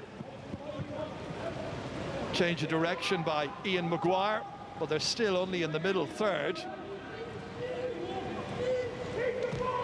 Real lack of progress being made, but then giving the ball away cheaply and foolishly is a cardinal error. So nobody wants to commit that error, and the ball has been given away by Collins that time as far as Sean O'Shea. And Kerry now can advance here with Clifford. Missed a chance a little while ago, was misfortunate. Kicks this time down off the post. He's hit it again, and this time Brosnan had it, lost it. Matty Taylor tries to get it out, trying to bend his back together there, Paul Murphy, and also the other number 5, Kevin O'Donovan, and the referee says Murphy was the guilty one with a push in the back. More changes coming, and Stephen O'Brien's about to come in. Dara Moynihan is coming, I think, off. Well, sometimes, yeah, he's shaking the head. He certainly isn't thrilled about that call. But as you said earlier, it's about freshening things up. Well, there was a chance in the last play, and that's twice now that the metalwork or the woodwork has been involved, and sometimes it's just on for you, isn't it? Yep. Well, it's some 12 minutes now since Kerry last scored, and 6.5 since Cork managed it. It's a possession game, and you don't want to lose it, and Cork have, and Kerry with David Moran setting up Stephen O'Brien, his first involvement since coming on as a replacement. Fouled by Luke Connolly, who himself was a sub. Strange that he didn't start, but then it was maybe the tactics to crowd the middle third and try and win an awful lot of possession there. If Clifford wasn't getting the ball in, well, he couldn't do too much damage. I guess that's probably the theory. Tom O'Sullivan. David Moran. Trying to go by the other number 8. And Ian Maguire drags him down. Free kick to Kerry. Point adrift in the 49th minute. Well, the amount of fouling, I have to comment on it again, in this middle term between the two 65s or 245s is biblical at this stage. Everyone's just holding each other to stop the play. Matty Taylor pleading his innocence. Referee might have a word with him. Tackle with the boot again, is it? Free kick anyway. Yeah, was it a tackle with the boot, Jerry? He's pulling it far. I think it probably is. He's very sharp on that tonight. And there's the Kerry backroom team there. James Foley along Tommy Griffin there, alongside Peter Keane. David Clifford, meanwhile, just gets it up. Oh, he's missed it. Dear, oh dear, I thought he'd put it over the bar. You'd put your housekeeping money on him to put that over. How did he miss that? And well wide on the near side. 8 wides. Only 2 whites for Cork in the match so far. Dean breaking it down. There as far as Sean Powter. Picking out Kevin Flahive rather, and he's fouled as he was just about to move the ball forward. Not proving to be the happiest of afternoons so far for David Clifford, but there's an awful lot of the match to go. More changes coming, and coming into the action is Killian Spillane. Going off, Tony Brosnan. Kerry have to know that they are in a massive contest and the season is resting on, well, what now, the next 20 minutes or so. That's hit back here as far as Kevin Flahive. Deep inside his own half of the field. Confronted here by Spillane, manages to retain possession here. Cork have it. The challenge there is on the fullback Maurice Shanley. Ball coughed up and Kerry have got it, and it's Stephen O'Brien once again. All the way back as far as Sean O'Shea. David Moran. Go past Killian O'Hanlon. Moran running into the challenge, takes too many steps out of it. Wrong decision on his part. A very experienced player, David Moran. 44th championship match today, but his team is behind by 7 points to 6, and there are 20 minutes left at Páirc Uí Chaoimh. Of normal time, that is. Here comes Gavin White. In as far as Stephen O'Brien. Always capable of doing damage to the opposing defence, and that time on the ground, free out, as you say, Kevin. Kerry people will remember the goal that Stephen O'Brien got here 2 years ago when Cork started well, but Kerry finished impressively and absolutely stormed Cork in the end. It was a trouncing that particular day, and the referee now with the notebook out again here as Kevin Flahive is on the ground. So is Ian Maguire in front of us, and he certainly is going to have a chat with Ronan Buckley. Let's see what the referee made of it. He's got the black card, so Kerry are down to 14 men for the next 10 minutes. It'll be 61, 62 minutes before we see Ronan Buckley back in again. So problems to be addressed here by Peter Keane. The rain has eased anyway. The problems continue. Kerry have only scored 6 points in 52 minutes for a side absolutely hot favourites, and Michael Hurley is about to come into the game as well, it would appear. Michael has scored 4 points against Tyrone in last year's Super 8s at Croke Park. They've hidden the footballs, Ger. It'd be handy. Never mind the ball, get on with the game. Mark Collins ready to take this. Kerry with 14, Cork with 15. That was risky, wasn't it? Sean Powter managed to hold on to it. Now who's going to get the next score? Luke Connolly for Cork, knocking it in and putting it wide as well. Third wide. Missed opportunity. Think about it, just let fly the minute he had the ball in hands, really. Very confident in himself. And there is Ronan Buckley sitting it out the 10 minutes. We'll see him again after about 62 minutes when there'll be 8 minutes left in the match. One Hurley is about to replace another. So it is Michael Hurley, number 19, who's come on. And Brian Hurley scored 1 point, and that was from a mark, and we're at the second of the water breaks. Kevin. I'm surprised to hear you say that, Ger, that Brian Hurley has been wheeled, because he was very, very threatening, and I am surprised by that. Maybe he's out of gas, perhaps, and they're trying to get some legs in now. And the brother is obviously a very fine player, also. Well, this was another opportunity, and this was Clifford clipping the side of the post that time. They've had the goal chances, there's no doubt about that. Could have had a couple. Yeah, they're just not playing with the rhythm that I expected from them. You know, I still sense, obviously, not a sense. Of course, they're a very, very fine team, but it just hasn't been happening for them this evening. You give some credit to Cork for that, I guess? Ah, well, of course you have to. I mean, they've set out their stall. They've set up quite defensively. They're driving out of it. They're throwing themselves, flaking into every tackle, as they might say down here, and really charging into the event. In the scene set at the beginning, just before 4 o'clock, the question being asked really was, how would the Cork backs cope with the powerful Kerry attack? A powerful Kerry attack has only scored 6 points so far. Yeah. Well, it hasn't been their evening. You look at David Clifford, just use him as a microcosm. You know, he's hitting metal, he's putting balls wide on the near side. He's just not as settled as he generally is. Now, having said all that, watch the final quarter. There's a lot of football to be played. Sure is. Plenty of time left. Thankfully, the rain has eased.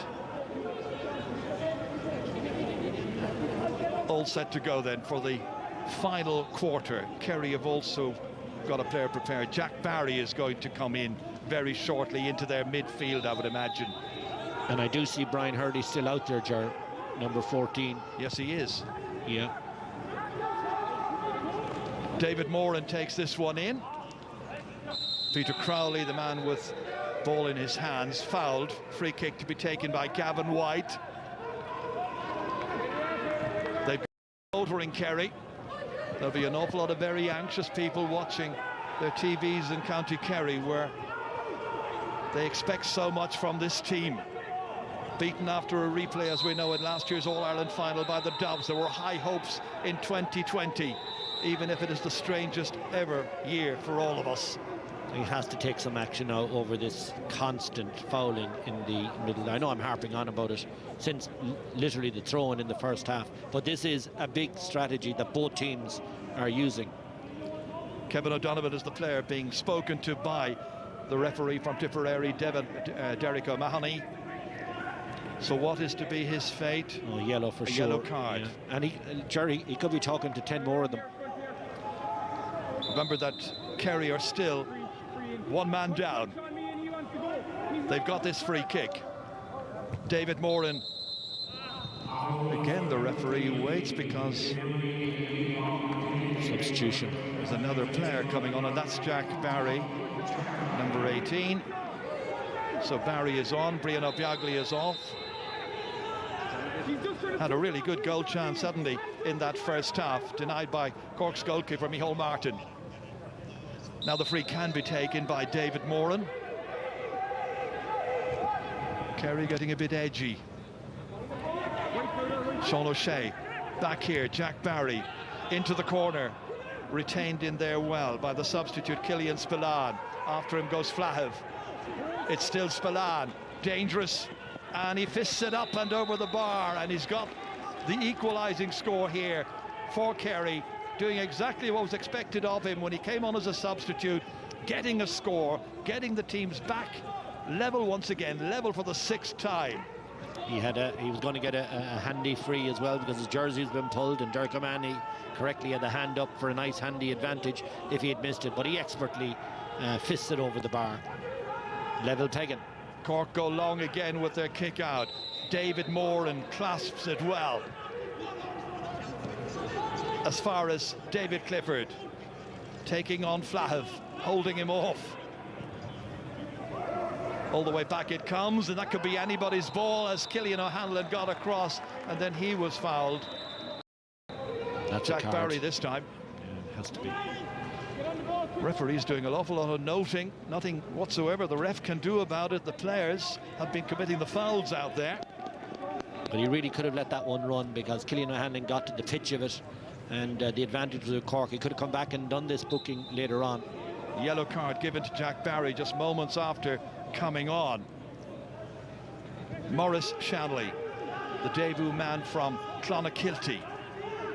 Another debut man here, Sean Meehan. Here's Kevin O'Donovan.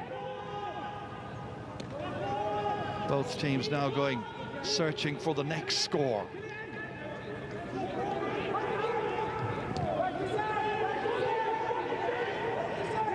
Meehan. Looking along the line here, looking where Collins was, couldn't reach him. It's for Michael Hurley instead. Always has a score in him, you would feel. Maurice Shanley again, part of the strong West Cork representation. Kevin Flahav here is from Douglas. Matty Taylor. Luke Connolly now trying to get it back into Taylor's possession. Once again succeeds. A gap for once. Jack Barry closes that gap. Then it's Rory Dean. All the way back out again towards Michael Hurley. 45 metres out. O'Hanlon. It's with Brian Hurley. Loads and loads of possession. A lot of passing. They have to be accurate. Cork being patient, now putting on a little bit of a press here, freeing this one in as far as Collins, and taken down just outside the square, and that's going to be a free in from 13 metres. Mark Collins taking the pass there from his clubmate at Castlehaven, from Michael Hurley, fouled by Gavin White. Well, certainly played for it. Certainly played for that. And just another point to make, Mark Keane, who came on some time ago, hasn't touched the ball. Yep. And he's only back in Ireland about 3 weeks, I believe, as Mark Collins puts that one over the bar. That's his third point, and Cork lead again by 8 points to 7. Collins played very hard for that last free. Again, he kind of fell back into Gavin White. Oh, it's dropped there by Maguire. Jack Barry came in to pick up the pieces here. It should have been Cork possession. It's with Kerry instead. 12 minutes or thereabouts remaining of the 70. Jason Foley. David Moran. All the way up looking for Sean O'Shea. He's been very, very tightly marked all throughout this match. Sean Meehan's done a very good job on him. O'Shea hasn't scored. Jack Barry and Dermot O'Connor losing it. Back with O'Shea again. Here's Peter Crowley. Player in support on his shoulder. That was Jason Foley. This is Stephen O'Brien. This is the kind of tearaway stuff we expect from O'Brien. Then losing possession in the somewhat slippery conditions here, following all the incessant rain. Kevin O'Donovan. Mark Collins, whose work rate is immense. He's been everywhere. Maurice Shanley. On his left-hand side, he had a pass to give. Sean O'Shea was after him. He caught him. Cork hold possession. Kerry applying some pressure up there, but easily taken away out of defence by Cork and by Kevin O'Donovan. 60 minutes gone. Nobody wants to make a mistake at this late stage and gift the match to the opposition, the greatest of rivals in Munster. Back once again with Luke Connolly, kicking it long. That's taken this time, and there was a push in the back by the new man in, Mark Keane, on his championship debut. Impressive catch, but used the other hand to foul he certainly did. As you say, impressive. Only you have to take away the fact that he pushed him and fouled him. Downstairs, I can see Paul Kerrigan doing a few jogs up and down the line, so we might be hearing from him. He has a lot to give. He's indicated this might be his last championship season. Whoever loses today, remember, is out of the championship. Stephen O'Brien. Dermot O'Connor now. O'Brien again. Gavin White. Tinkering around the edges. Looking for some penetration. Crowley. Back with Jack Barry again. Dermot O'Connor. Kerry conservatively holding on to it, moving back. Now a chance to turn towards the Cork goal. Gavin White. Haven't seen those bursting runs of Gavin White that are so typical of the man. Here's David Moran trying to go through the centre. Brian Hurley tried to block his path. He was fouled. The referee gave an advantage. Now he's bringing the play back, and it'll be a free from around 47 or 8 metres out for Kerry, who trail, as you can see, by 8 points to 7 in the 62nd minute. Sean O'Shea will take it, and Cork are about to make a change, and it's going to be Paul Kerrigan who comes on. So Kerrigan on. I've been spotted. Is it Brian Hurley now? It is this Brian time Hurley it is, who's gone on this occasion. Sure, can I also mention Derek O'Mahony and his performance? And I think it's been outstanding, really, in many respects. I know we pick small little bits and pieces here and there, but in an overall sense, in these conditions and the intensity of the game, top class performance. Well, he's watching, everybody is watching Sean O'Shea right now. As I say, about 47, 48 metres out. Kicking into the goal at the city end.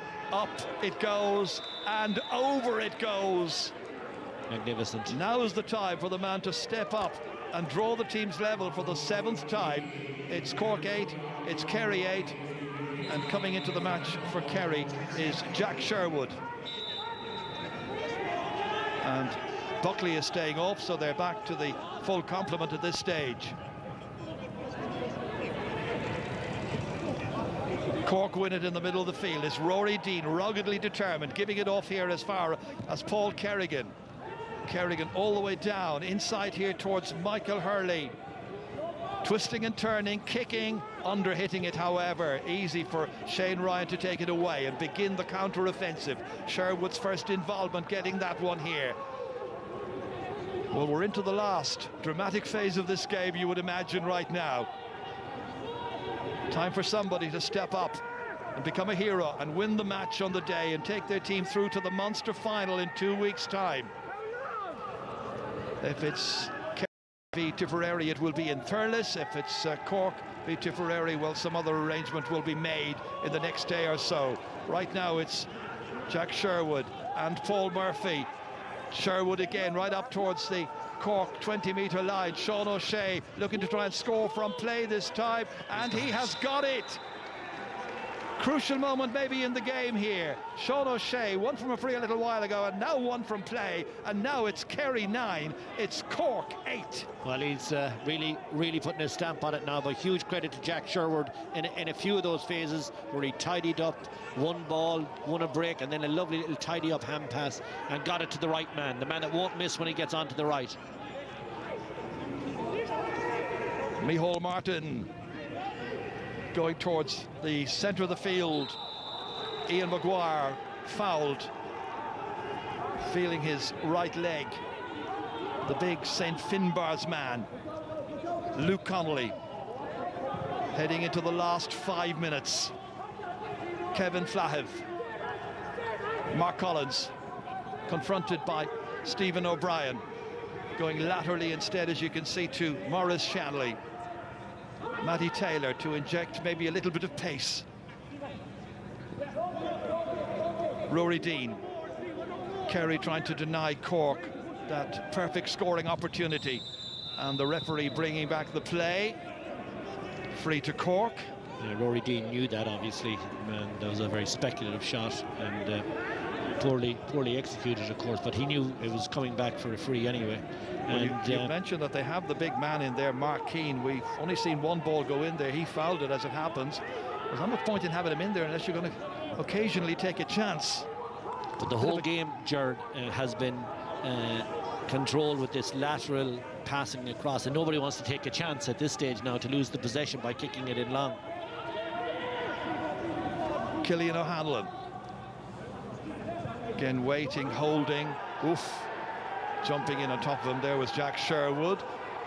Powter trying to get it. Instead it is Tadhg Morley out to O'Shea. Foul committed by Powter. Free to Kerry. Taken very quickly. Sean O'Shea feeding it back here. Tadhg Morley again, funneled forward. Killian O'Hanlon advancing, menacing. Stephen O'Brien. Chance, then decided the angle was too tight. Recycled here as far as O'Connor, all the way back to Sean O'Shea. And Kerry now just making sure that they don't give it away. Holding on to what they've got. Frustrating Cork as best they can. In came the challenge that time, but it still spills back into Kerry hands. Back as far as Jason Foley from Paul Murphy. David Moran. An opportunity now to kick for Killian Spillane, kicking with confidence, with accuracy, and he's got a second point since coming on, making his mark, making it 10 points to 8. with, as you can see, just about 3 minutes of the 70 remaining. Well, it's been a while, if ever, that there was a 2-point gap in this second half, and now is the time to strike for home. Spillane has made a big impact, hasn't he, Ger? That's 2. He's got the fist and that great point from distance, and just what you need. Totally different type of game last year. Kerry won by 3 points on that occasion. Right now, 2 ahead. Cillian O'Hanlon down here as far as Mark Keane. Can he make a difference? Is there another score or two in Cork? Dean, Luke Connolly again having a go, kicking it, and very, very good accuracy shown by the Nemo Rangers player. Luke Connolly comes in and makes it a 1-point game once again. Second opportunity he's got, and he doesn't even think about it, just lets fly. So nonchalant, isn't it? He's so good at them, and in the last one just drifted wide. In fairness now, Cork have really come back to have a go. They're not sitting down just because it's 2, so Kerry are going to have to drive on to win this one. 1 point and 2 minutes remaining. Up as far as Cillian Spillane, ready to take on Flahav, cutting inside, lost it, seemed to be in 2 minds whether he was going to pass or kick that time, gives the ball back, and the turnover could be used productively and beneficially by Cork right now, with Mark Collins giving it to Connolly, still inside his own 65. Ian Maguire. Kerry having to reconfigure, get back, making sure Cork don't get anything easily. Rory Dean, and out came the hand there of to make contact. The referee's hand goes out as well to get his notebook and to note the offence by the big Kerins O'Rahilly man. And it's a black card for David Moran, so he will finish the match sitting on the bench, and Kerry will finish the game with 14 players. A second black card. That's significant now, because obviously Moran, the referee indicated by the way that it was a trip that he was black carding him for. I thought it was a pull down. I'm sure we'll see it in the replay, but that is significant, Ger, because David Moran has had a big say in the high ball around the middle of the field all second half. Sean White has come on for Cork, and I think it's Kevin O'Donovan who's made way, but White is on anyway. Here's Sean Meehan. Mark Collins. This is White. Played prominently in last year's championship, but Cork got in, of course, to the Super 8s. Matty Taylor. All the way back as far as Paul Kerrigan. It's with the captain, Ian Maguire.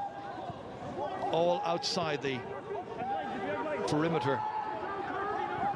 All 45 metres from the target. Cillian O'Hanlon. Kerry will be happy if they can keep Cork out there. Luke Connolly feeds it back in here, retained somehow by White.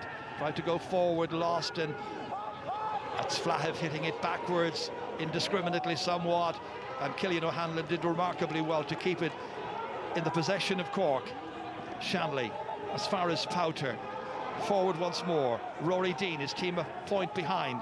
Kerry can't afford to foul. They need to be disciplined. Here comes Powter. Up to the edge of the D, now back as far as Sean Meehan once again. Kicking it down, can they keep it in play? They can, and that is Paul Kerrigan. Recycling it here towards Mark Collins. There were 2 Kerry players after him. There's got to be 3 minutes of additional time in this Munster semi-final, and we're into it now, as you can see. So from here on, 2 minutes and a bit, Kerry leading by 1. Cork need to make this count. Matty Taylor, White, as far as Dean. Patient. Eventually they need to take a chance somewhere. Sean Meehan. Kerry need to repel them. Mark Collins again. Meehan holding on to it. Difficult situation. Pending in the corner. Back out here again towards Paul Kerrigan. Well into the second of 3 minutes of stoppage time. This has to be it. Cork have got to try and get a shot on target, and they've got to try and make it count. Otherwise they're out of the championship, and Kerry are in the Munster final. And whoever wins the Munster final will be in the All-Ireland semi this year. No quarters. Powter well blocked down, brilliantly blocked down that time by Paul Murphy, but Powter has it back again, and a foul committed by Gavin White. Free into Cork. chance to level the match and take it into extra time. Unreal by Sean Powder. Really bad call to take the shot, but he went straight down on the loose ball with a lot of Kerry bodies around him, a lot of Kerry boots around him, and bravely went down it and got his reward. So it looks very much like extra time. Well, we're deep into the third minute, as you can see, and the referee Derek O'Mahony from Ardfinnan has been checking, and the man who's going to take this is going to be Mark Collins. Score of 3 points already in the game. 2 of them have been from frees.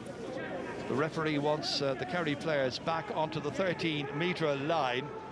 The pressure is on Collins. He had pressure in the club game here in Cork recently for Castlehaven against the Bars in the semi-final of the Cork County title. It went to penalties. He scored the first, and then it went to an extra penalty at the end of that, and he scored the second.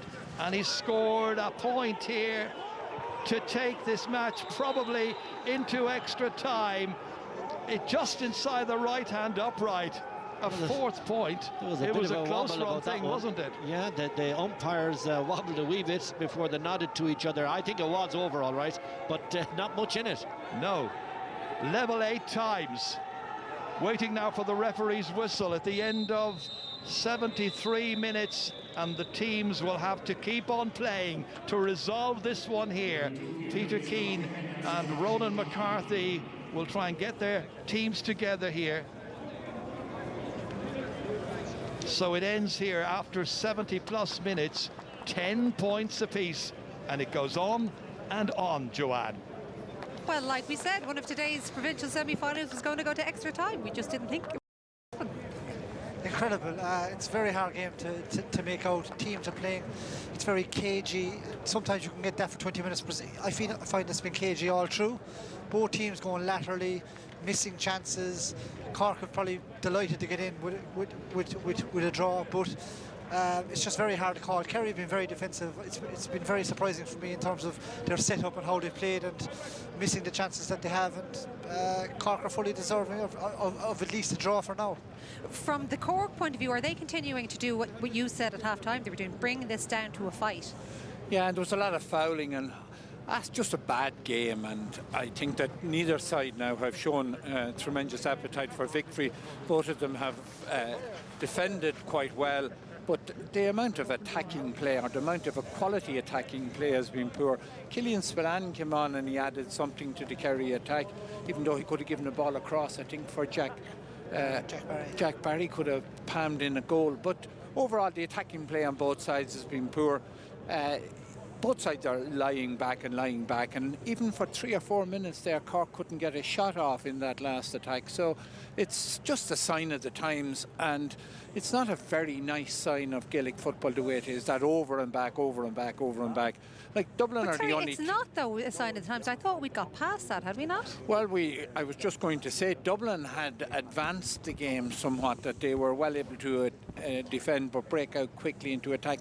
Kerry didn't do that at all, and the point I was making before the game about their wingmen, Jason Foley, Tom O'Sullivan, Gavin White and Paul Murphy, never got into a threatening position up front at all, and they've been very reluctant to attack. Yeah, but I think they've been very conservative from the outset, Joanne, to be honest, because I think the players that they've picked in certain positions are not really offensive players. I mentioned that they might try and slow Cork down around the middle of the field, but Jack Barry, Diarmuid O'Connor, Ronan Buckley, they're not out and out forwards, and I think Kerry have struggled. I can't remember the last time they only scored 10 points in a championship match, so it's worrying. It's all to play for still, but it's been very strange. Just, can you tell us why you think? I mean, is it because of that? Because they just want to? They have such fear of the threat of Cork, who've been playing in Division 3 all year, running through that. That's why they played so defensively and are trying to slow it down. Because this is not the Kerry we have seen evolved over the past 12 months. It's we've seen in the last 2 rounds of the league, Joanne, and I think this is the way they've been playing. But is it because Colm did a piece beforehand where he showed, yes, they're defending, but they're also attacking with pace and in numbers? Yeah, well, I just think they're taking a very conservative approach, and I don't think it suits their game. I don't think it suits Clifford and Tony Brosnan side. Killian Spillane has come in, but they're living off scraps, and even when they do get the chances, they're not clinical. Like David went for great goal chances to start the second half. Was it really a goal chance? Should he have tapped it over? He missed a free after. They've just been very... Tony Brosnan missed a couple off the post and wide.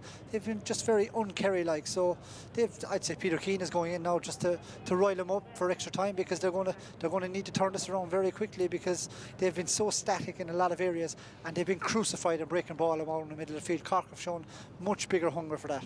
And they also have to play for the first 7 or 8 minutes without David Moran, who's still going to be on the blank card, and he was beginning to come into the game for Kerry around the middle of the field, but Kerry seem to be playing like a team with fear.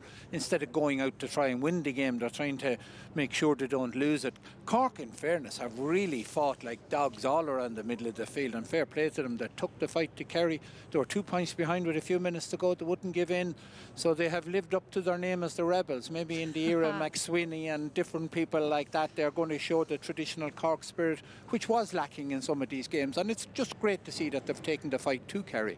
Well, they certainly have. They have shown absolutely massive intensity in the first 70 minutes. Can they do likewise in the next 20? Let's find out shortly.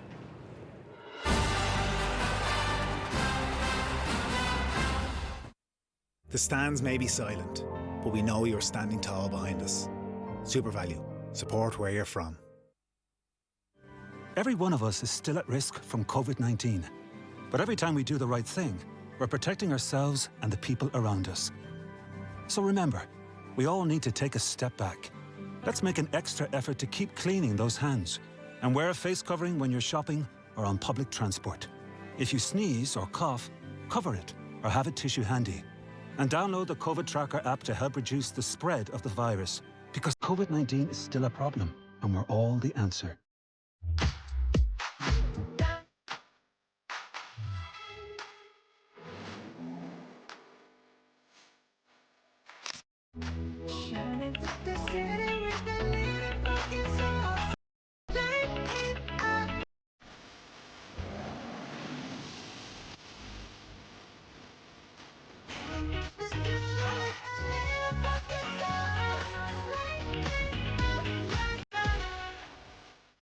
Sign up to Air today and get gigabit fibre broadband this Christmas from $29.99 a month for 12 months. New chapter. And get Amazon Prime Video on us for a whole year, streamed straight to the heart of your home. Plus the Air Sport Pack free, all with Ireland's #1 broadband provider. That's totally unlimited broadband, Amazon Prime Video on us for a year, plus the Air Sport Pack free from just $29.99 a month for 12 months. Call 1-800-500-300 or visit air.ie. Air, let's make possible. To play at your best, the slightest adjustments can make all the difference. Every move, every turn, every angle. And when you shave, it's no different. Gillette Pro Glide Flexible responds to contours for our ultimate closeness. A clean shave for a clean face, so you can always show your best side. Gillette, made of what matters. At Liberty Insurance, we wondered... Car insurance, what's important for you? I always go third party. Kind of boring, but you've got backup, you've got cover. Windscreen cover is very important as well. Breakdown assistance would be most important for us. Inside cars are a mystery, Jimmy. Well, I can't even fix a tyre. Liberty Insurance puts you in the driving seat. Only pay for what you need at libertyinsurance.ie. It's good to have that choice that we can pick and choose what we do want. Take control with Liberty Insurance. Woo-hoo! Ready for the real world!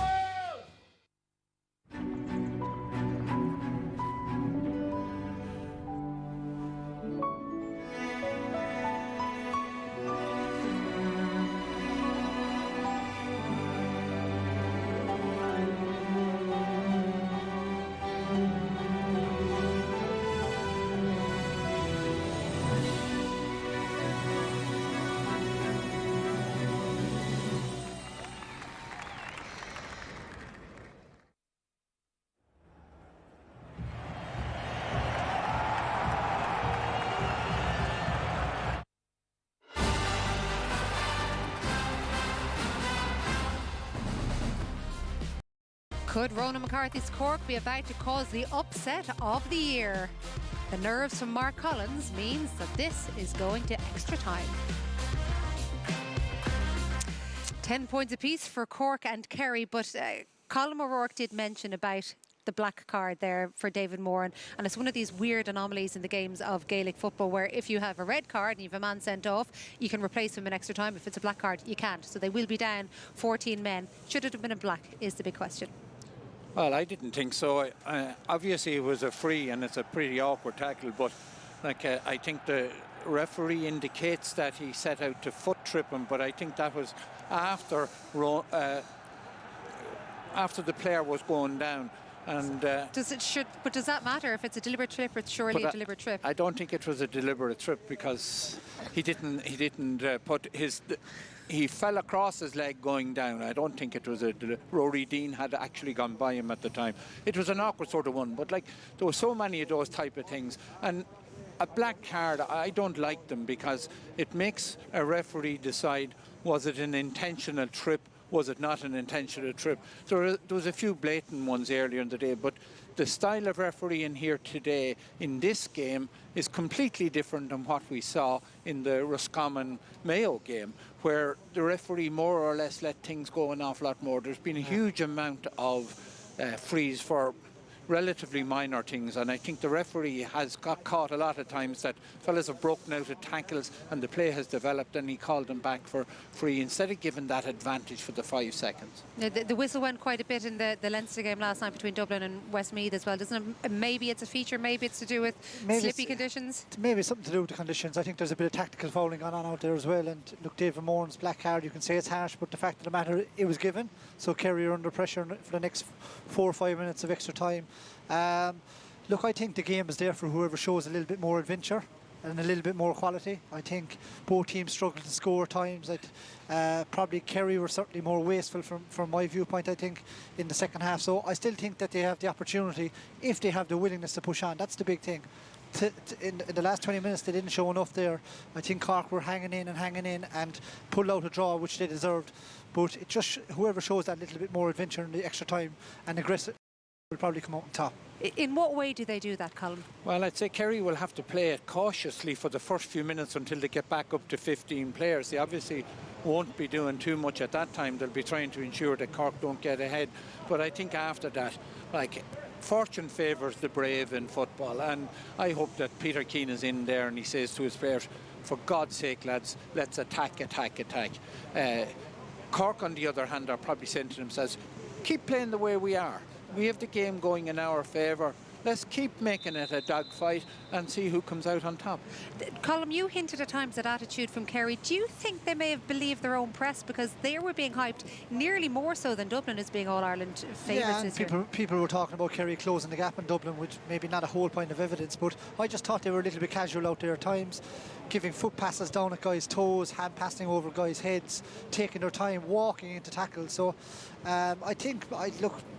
is that complacency? I don't think so. I think it's just an attitude that should be better. I see Gavin Crowley is warming up there, so he seems to have come in for Kerry. I still think Kerry might pull through, but it's going to take a monumental effort in extra time. Substitutions, could they be key as well? Absolutely, because you could start off with 15 new players now and put on 3 extra subs. So you could go down to number 23 or 24 on your panel at this stage. So we're going to see the strength of the panel.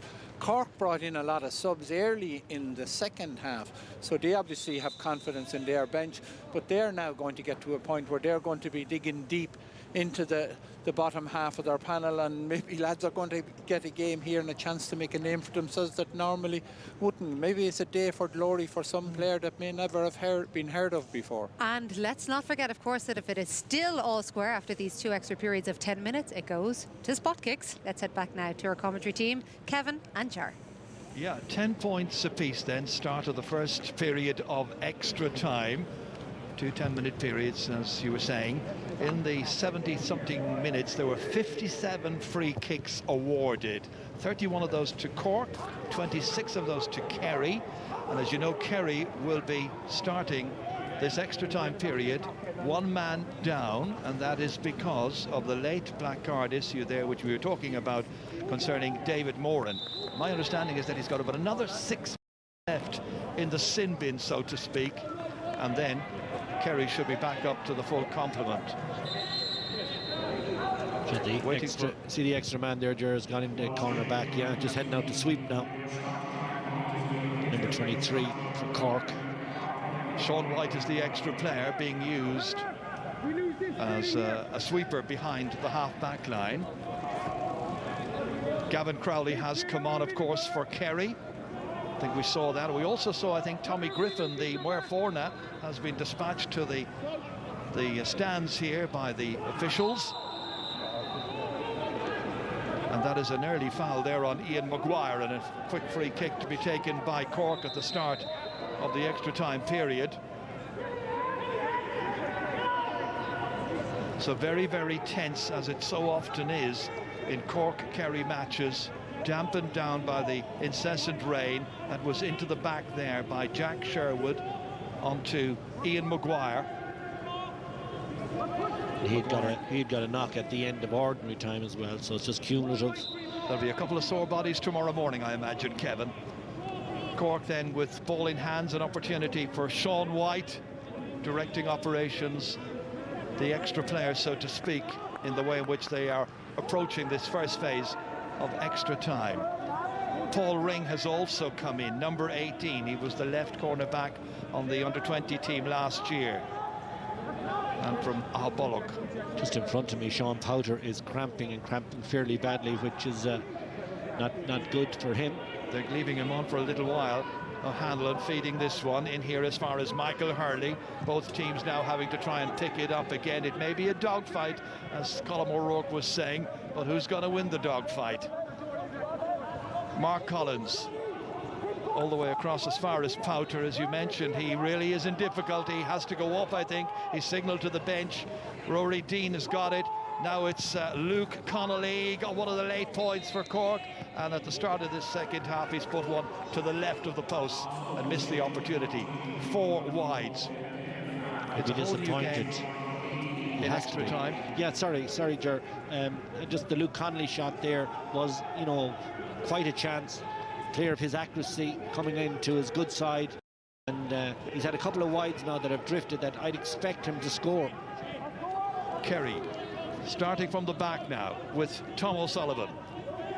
Haven't seen those runs that he likes to make, or Gavin Crowley when Gavin was on the left-hand side. Instead it's the other Gavin Crowley right now. Jack Sherwood, Kerry using their bench very productively. Gavin Crowley, I mentioned again, here he is, all the way across towards Stephen O'Brien.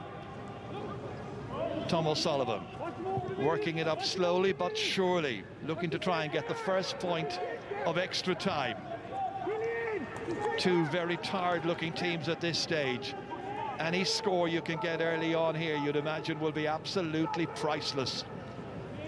It's Paul Murphy, Stephen O'Brien, plenty of energy left in those legs because he sat out most of the earlier 70 minutes. Jack Sherwood, nothing ahead of him there in the left corner where he was looking to try and play the ball in.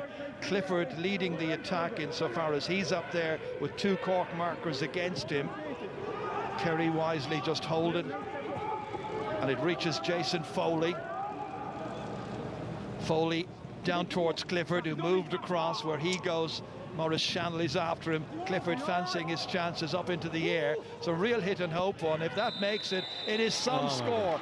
It's an astonishing kick by the one man down there who really can produce the magic. David Clifford with his 4th point. Just watch this, up into the air. Don't know how he managed to do that. It's a sensational score, a kind of Maurice Fitzgerald type score, and of course Maurice Fitzgerald is one of the selectors. So Kerry lead 11-10. Imagine all the points we've watched over our lives, and I don't think I've ever seen a better point than that. That is just sensational. It was. Will it be a winner? There's a long way to go in the match. Cork will have their own ideas on that one. Ian Maguire tried to fist it on, but Kerry there in numbers, grouping well. Tom O'Sullivan sending it back in towards Clifford again, advancing. Clifford hitting at the wrong side of the post this time. Just a little unsettled, perhaps unnerved by the presence of a couple of Cork players breathing down his neck. 9 wides by Kerry in this game. Peter, some words for his charges. Cork building from the back. I wonder had he the mark opportunity that time. I took my eye off who had kicked the ball in and where it had come from, but it looked like a mark opportunity. I think he decided just to play on. Yeah. Sean Meehan, leaving it for Matty Taylor. Almost losing his way, Matty. Oh, very much losing his way at this stage. Killian Spillane, the actions of a tired player down there. Energy sapping as well. Spillane, who got two very, very important scores during the second half, wins a free kick, G's up his colleagues. This is what he was doing here. It was Shanley who was in after him, brought him down, and Spillane earns a free kick for Kerry. They can go 2 up here. Well, Spillane coming back to haunt Cork. That's hardly original, but he has really made an impact. He's been involved in a lot of the play. Of course, he's got his 2 points. The expectation now is Clifford will knock this one over after getting the last one. This is in tap over territory for him. But of course, 2 points in extra time, Ger, as you correctly said, is a big score because teams are tired. Again, a tricky angle confronting him, but the man who goes for the white flag was going across there, but he waves it wide instead. So it gives Cork still the opportunity maybe of drawing level. There's Maurice Fitzgerald. He would have been mighty proud of the Clifford effort a little while ago. They should have taken the next opportunity. That's Kevin O'Driscoll now who's come on, and it looks to be Ian Maguire is going to go off. He was injured a little while ago. David Moran's time in the bin has finished, and he's back out again, and Kerry are back up to the full complement and leading by 11 points to 10 in this first period of extra time. Coming to you live on the Sunday game from Páirc Chaoimh. It's the Munster semi-final between Cork and Kerry. Kerry, the hotly fancied team to progress to the final of this provincial competition, where they will face would face Tipperary if they make it. Sean O'Shea, Gavin Crowley now back with Diarmuid O'Connor, who picks out Tom O'Sullivan. Just 1 point in the opening 7 minutes of additional time. Only 3 minutes of the first period of extra time remaining. Kerry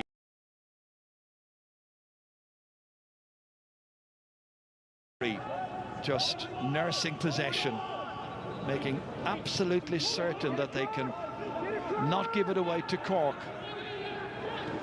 Sherwood's involved. Quick injection of pace here now. Runs away there from Gavin Crowley.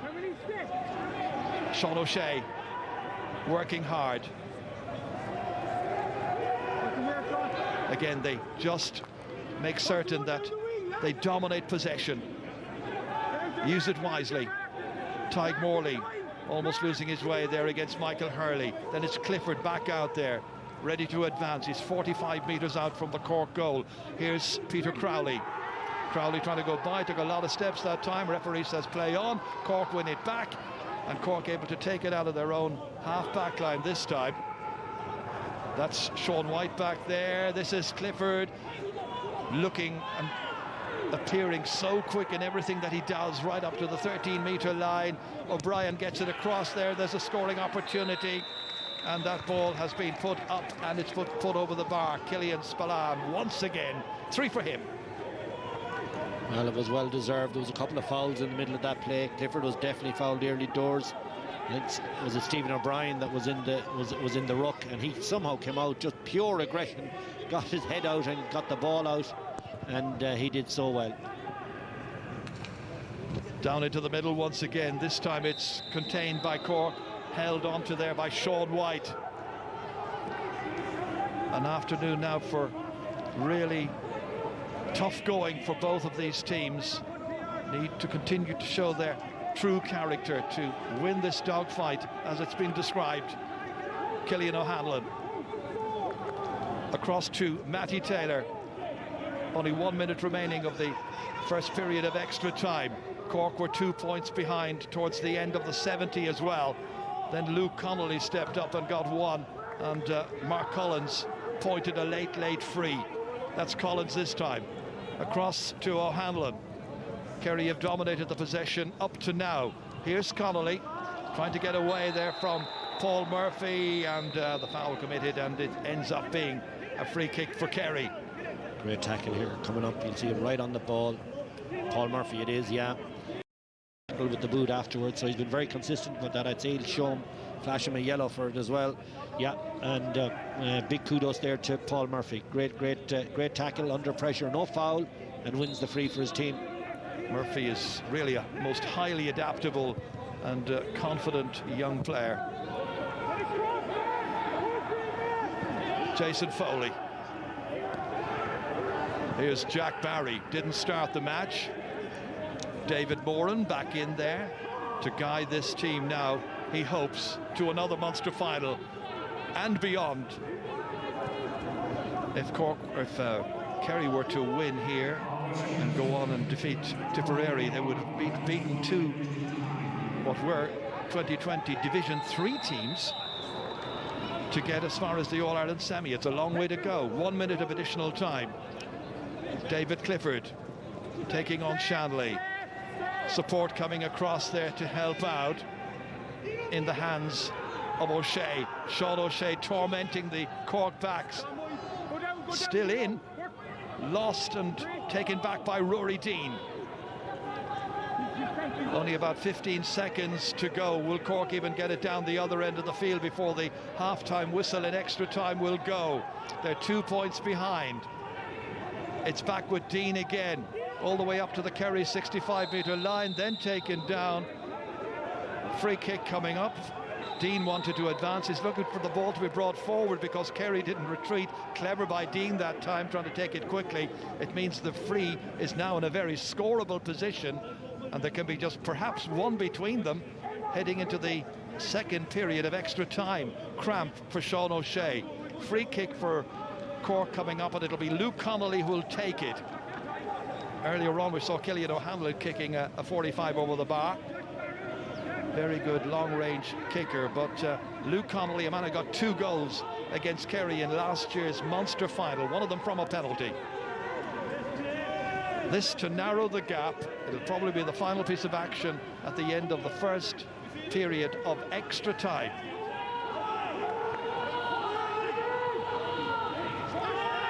Connolly steps up, hits it onto the top of the crossbar, manages to get it over the bar. The important part, he can breathe a sigh of relief. He's got a second. Ronan McCarthy smiling. It just about had the legs. Well, it's hard to separate them. That point will be a big boost to Cork as they trot in for the break, for the short break. But a lot of tired bodies out there now, Gerard. The second 10 minutes won't be simple. Well, Joanne, just one between them at the end of the first period of extra time. 12-11. Well, we're definitely not ruling out penalties, that's for sure. But are you seeing anybody here doing exactly what you asked, going attack? Not really. I thought again Kerry were quite sloppy there a lot of the time when they had the ball up front, and they're leaving Clifford very isolated up here. They seem to expect that he's going to win the game on his own, and he's done the most strange things in this game. He's kicked brilliant points, and then he's missed 2 very easy frees. Went for a goal when he should have taken a point. Should have taken a mark here instead of playing on. It would have been an easy enough point. So he's mixed up magic and all sorts of silly things as well. But I hope it doesn't go to penalties. It's not something that I like. I know it'll be very exciting for people sitting at home, but I don't think it's something that is really a part of Gaelic football. How crucial was that free right at the end, Colin? Because 2 points in a game like this is massive, and now it's back to just that single margin, isn't it? Every score is crucial, Joanne, and I think there was definitely a free in the middle of the field for Cork, and the referee brought it forward 14 yards. Very silly again by Kerry. The scores are hard enough to come by. You don't want to give a player of Luke Connolly's calibre that chance, and he's kicked it over the bar now. He's right in there. I just think Kerry's game management has been quite poor. They've had opportunities there again. They probably could have scored 3 or 4 points and pulled a little bit away, but you have to admire Cork's doggedness. They're hanging in there anytime it looks like Kerry are slipping away from them. Cork rein them back in. So we're saying we don't want penalties, but I think there's a chance that we could see them. And here's an interesting thing for the likes of Ronan McCarthy and Peter Keane. So we saw Sean O'Shea there getting a rub down. So obviously he is suffering from cramp there. You want Sean O'Shea on the pitch. If it's going to, well, you'd want him there anyway. But if it's going to go to penalties, do you take a risk and leave somebody like O'Shea on the pitch in case you need him? Yeah, oh, I'd say absolutely. And as well as that, if they get a free, he kicked a brilliant long-range free there. I know he missed a couple as well, but I think in the Monaghan-Cavan game, Banty was saying that he was getting Cormac McCarthy ready to come back on because he was one of their penalty takers and he wanted to put him on at the end. He didn't need him, as it turned out. Yeah, I think both managers will put in their best players in extra time, hoping that they won't need them for penalties. I think they're going to go for it. And look, for both teams, it's all in. It's win or go home. Are you both still calling Kerry, by the way? I don't think you're calling them for by 4 or 5 points, though. Oh, I wouldn't give up on that yet. Okay. Well, Colin Cooper certainly hopes so. Colin O'Rourke, let's head back to Kevin and Ger. Thank you, Joanne. Well, the match started 125 minutes ago. There's Cian O'Neill in there with words for his charges. And we know how he has been working with the Cork players. And their conditioning at this stage, Kevin, I think is going to be very, very interesting. Yeah, it's everything in these last 10 minutes because obviously their starting 15s, their top players aren't there.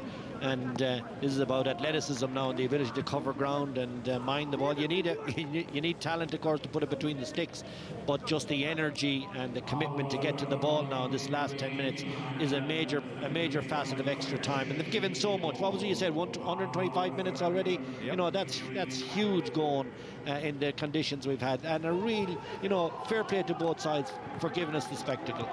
Graham O'Sullivan has come in at corner back for Kerry, and I think he's replaced Tom O'Sullivan. So ready for the second period of extra time in this, the 119th ever Cork-Kerry championship match. Kerry looking for their 74th win, Cork looking for their 34th. Let's see what's going to happen in the remaining 10 minutes, not to be missed here. Place in the Munster final at stake, and both sides will be hopeful. Kerry very, very determined to justify the favouritism. Cork, well, they don't want the platitudes. They don't want the moral victories. They want the actual victory. Kicked all the way back there by Sean Meehan as far as his goalkeeper. Meehan with Shanley then under pressure, kicking it away. Cork trying to move forward. That's Tyke. Cork come on. Both sides taking every opportunity, as they're perfectly entitled to do, to use their benches to the fullest possible extent. Sean O'Shea back in here to Graham O'Sullivan. Now David Moran, long way from the Cork goal. Jack Barry, Kerry 1 point up, looking to try and make it 2. Sean O'Shea turned back. David Moran. Passes are precise, accurate.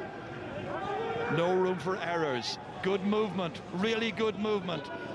And that one just ran away there. And in the end, kicked over the bar, and there's another one. And it's once again Killian Spillane, a 4th for him. Loose this ball. Is how it came about. Yeah. Loose ball just flying around off feet and tired legs. And Spillane stayed alert and tidied up and got the score. 13 points to 11. And the kick out has gone out of play. Kerry now will have that extra pep in their step, you can be sure. 2 points up, sensing victory. Cork having it all to do once again. Sean O'Shea turning it back towards Paul Murphy. Interesting that he was very animated during the last huddle, trying to get his colleagues going. Killian Spillane again, what a difference he's made. And as I mentioned, at this time his effort has gone the wrong side of the upright. Stays at a 2-point game. 11 wides for Kerry, but only some 2.5 minutes into the final period of extra time. Micheál Martin. They say the way to beat the champions and the raging favourites is with a late goal and don't give them any chance to come back. Could we see another chapter, something like that? 2-point lead, it's a dangerous one. I think you're thinking of Tyke Murphy, circa 1983, last second. similar conditions. Mind you, it was in the middle of summer. Cork have possession. They have a free kick, which is going to be taken by Mark Collins. Rolling it back here as far as Paul Ring. Part of the Cork under-20 All-Ireland winning team last year. Remember, the county won the minor as well, so there's a sense that they're on their back. Kerry will be hoping to halt their progress, at least for another while. Sean Meehan. And a double hop. Elementary stuff. Free kick for Kerry, possession back. And the possession is so valuable at this stage. Players looking absolutely drained. Moran boots it away down towards Sean O'Shea, 2 against him, fisted back out into the waiting hands here of Kevin O'Driscoll. Retained here. Michael Hurley was being fouled. The referee wants to perhaps take a name. In that last play, Shanley, the fullback, Maurice Shanley, got a lovely tap on it and a lovely tidy up. And Sean Meehan, of course, at 6. So there's 2 young men off those teams you've been talking about, and maybe a little bit before that. You know, big addition, no matter what way this goes. Certainly there's a central spine. Colin McCannell will have better days, but there's future there. 21, Tommy Walsh is back in championship colours for Kerry again in this extra time period. Now, will he see them home? Kerry fans will hope so. Cork looking to try and get the next score. Jason Foley, the one he has replaced. Maurice Shanley. Paul Ring. Oh, it's somewhat indiscriminately again knocked forward there, and Kerry able to seize on it. Carried forward here cleverly. Graham O'Sullivan involved, so too David Clifford. Clifford right up to the 20-metre line, looking to retain it now. David Moran in support, booting it up into the air, fancying his chances. Micheál Martin decides, let's keep it in play and keep it alive. Cork need to get it up the other end of the field. Rory Dean, 2 points the margin, all the way up as far as Kevin O'Driscoll. Out here as far as Mark Collins. Inside the 45 to Kerrigan, who held on well. Collins once again. Cork free kick, but it's very near the sideline here. Nearly 6 minutes of the second period of extra time has gone to go. Cork need to make this count. In that last attack, the previous one, Mark Keane, the Collingwood player, showed his rustiness. That pass, the indiscriminate one, you described it, Ger, and he should have really gone to the play much easier. Well, he hasn't played very much Gaelic football of late. He's been in the AFL. Here's Connolly sending it up, sending it over. It's a magnificent kick by Luke Connolly, his 3rd of the day. Didn't start the match. He's finishing it, and it's now a 1-point game. It's Cork 12, Kerry 13. And who wants it now? Connolly has that in his toolbox. He mixes the fabulous with sometimes the losing concentration on some plays, but that was magnificent. That's a great mark there taken by Tommy Walsh. Well, whatever about the quality overall, there's no denying the dramatic element of this game. Kerry by the minimum. Jack Sherwood advancing 45 metres now nearly from the Kerry goal, for the Cork goal. And he's down, he's handled the ball on the ground as well. Rory Dean says, give it to me, and referee Derek O'Mahony for the second time penalises Kerry yardage, and that's a poor kick away by Cork, and it means, well, Kerry had the opportunity of doing a little bit better than that. Free was taken away too quickly by Killian Spillane. And now Maurice Shanahan, as Cork try to nurture this, develop the move. They've got another 2.5 minutes, plus maybe a minute of stoppage time in which to try and draw level. And it's Michael Hurley who's coming up with this one, kicking it, a kind of kick that was earlier on being put over the bar by David Clifford, but not this time by Hurley. And it stays at 13 points to 12 in Kerry's favour. Almost 2 minutes remaining in the game. Kind of feels like, you know, from either side there's about one play left each in their legs. That's my sense of it up here. It is a 1-point game, so the next possession is going to be crucial. And here's an interesting man coming in. That's Páirc Clifford. That's the older brother of David Clifford. Páirc, who is 24 years of age, is going to replace Diarmuid O'Connor. So on for his championship debut. What a moment in the game this is. Clifford on and O'Connor off. 90 seconds on the clock, as you can see, and then the referee, as I mentioned, may add on 1 more minute. Spills around in there, possession vital. Tommy Walsh has got it. Sherwood after that. Then it's David Moore and Kerry trying to hold on to it, trying to see themselves into another Munster final. That's Clifford getting his first touch. A crossover here, it comes to Jack Barry, playing it back. Once again, Páirc Clifford. Able to take a return ball is Jack Sherwood. Kerry now trying to run down the clock.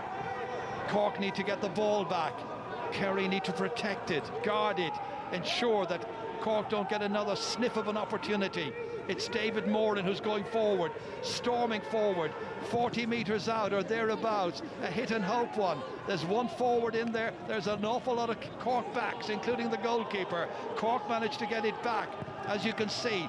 We're in the 20th minute. Michael Hurley is raiding. He's chasing after this one. Gets there ahead of Peter Crowley. Cork need to make this attack count. Paul Kerrigan keeping it alive.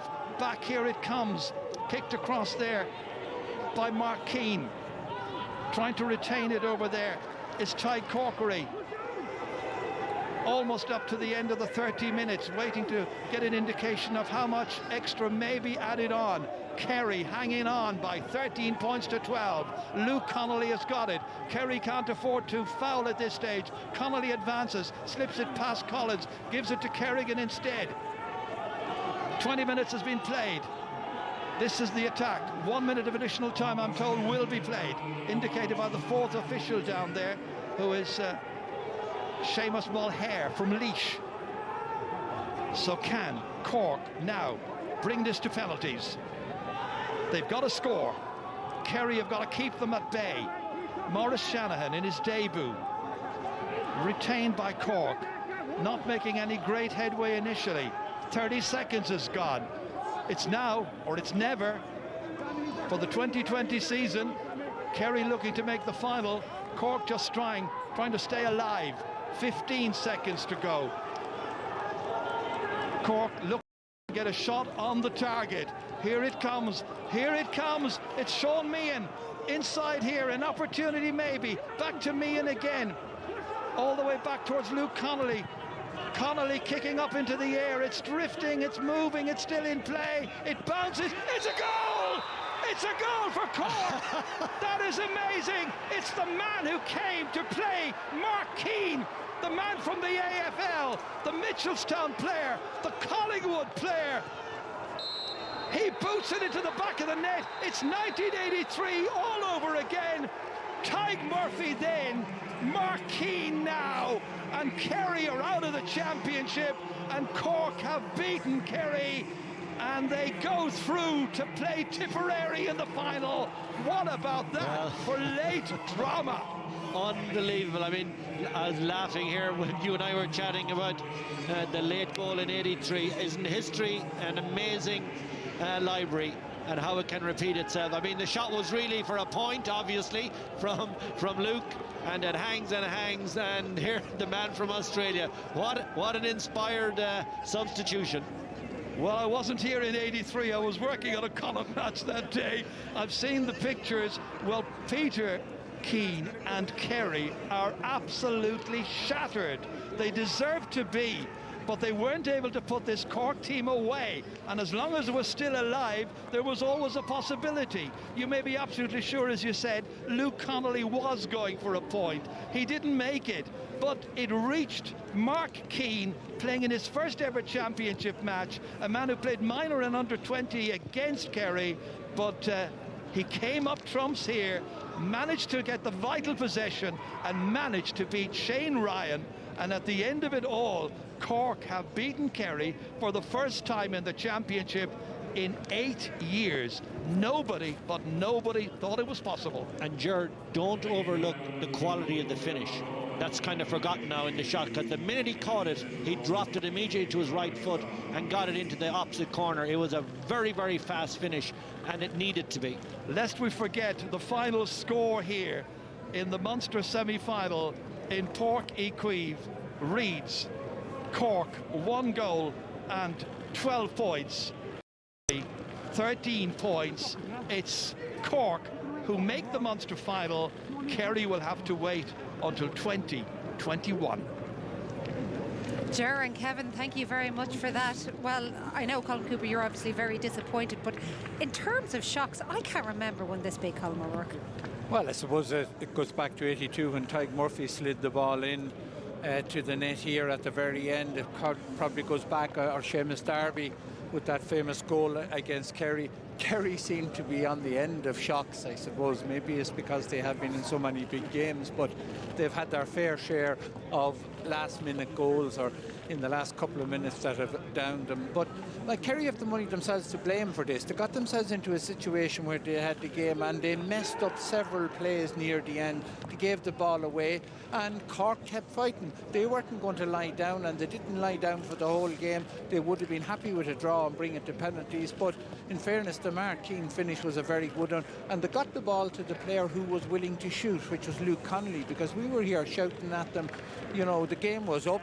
They were, after playing around, nobody seemed to be willing to take a chance. Connolly was a player who was always willing to go for it. He missed a couple, but he also drilled a couple of very valuable points for them, and he was the one player to get it in. Went for the point, dropped short, but that's what Mark Keane came from Essendon for. So great day for him. And presumably why they're keeping him on for another couple of years as well. But Colm, we will get to talk about Kerry, but this is Cork's day. As everybody said, nobody saw it coming. Everybody said they'll do very well, but they have. They come out. Okay, it took a last minute goal to do it, but was this built on getting the tactics right, getting the fight right? What was it? I think it was the fight right, and even any time Kerry had the opportunity of pulling away, they couldn't do it. Cork hung in. They showed huge battling qualities. This has been coming for a while. They've been building, and they needed a big win. Like, they were sick of the more performances against Kerry. They had to beat them. Today was their day. They took the chance when it came, and like Colin said, I don't think Kerry can have any complaints. They contributed to their own downfall. So today is Cork's day. They'll celebrate it, and they look forward to a Munster final that probably didn't look likely with 30 seconds to go. No, that is very, very true. And people might suggest that perhaps we're overplaying the size of the surprise that it is. But people were talking about Kerry in such terms. I mean, Colin, you were even saying a little while ago after the Mayo game, they're good, but they're not even close to being where Dublin and Kerry are. I mean, that is what people saw that this Kerry team had in them. Well, if you look at last year's All-Ireland final, they brought Dublin to a replay and had plenty of chances in that replay. Now, they weren't as good as Dublin. I didn't think they were nearly as good, but you would have to think that from their 2 opening games in the league since we came back that they had progressed and that they were going to be real contenders. Cork, on the other hand, coming from Division 3, it would be no team from Division 3 have ever won the All-Ireland or really been in contention for it. So it's a magnificent achievement for them. And the one thing about them is that Kerry at different times in the game, from early on in the game, they went 2 up, they were drawn level, they went 2 up again. But Cork always kept hauling them back. At the end of normal time, they got the last 2 points. And they were continuing to fight. And if you have a team that plays with heart and determination like that, it makes up for a lot. And this is going to be some boost to Cork. Cork will get a lot better for winning this game. I think Cork now have set themselves up to be real contenders over the next few years. Maybe not this year, but certainly they are a coming team. Great to see Dr. Conn in there soaking up the atmosphere as well. But why not this year? I mean, everybody was saying Kerry could win it. Why can't Cork win it? Well, I think this win will give them a huge boost. They've won under 17 All-Irelands. They've won under 20 All-Irelands in recent years, so they've been looking to build on it. But they needed a big win against Kerry. They needed that to happen. Now that they've got it, it should give them great confidence. We know that they were competitive against the Dubs last year for much of the game. So I think this will give Cork football an enormous boost, and they've been waiting a while for it. They certainly have. Well, the first really big shock of 2020 has taken place. We'll have more reaction and analysis after this break.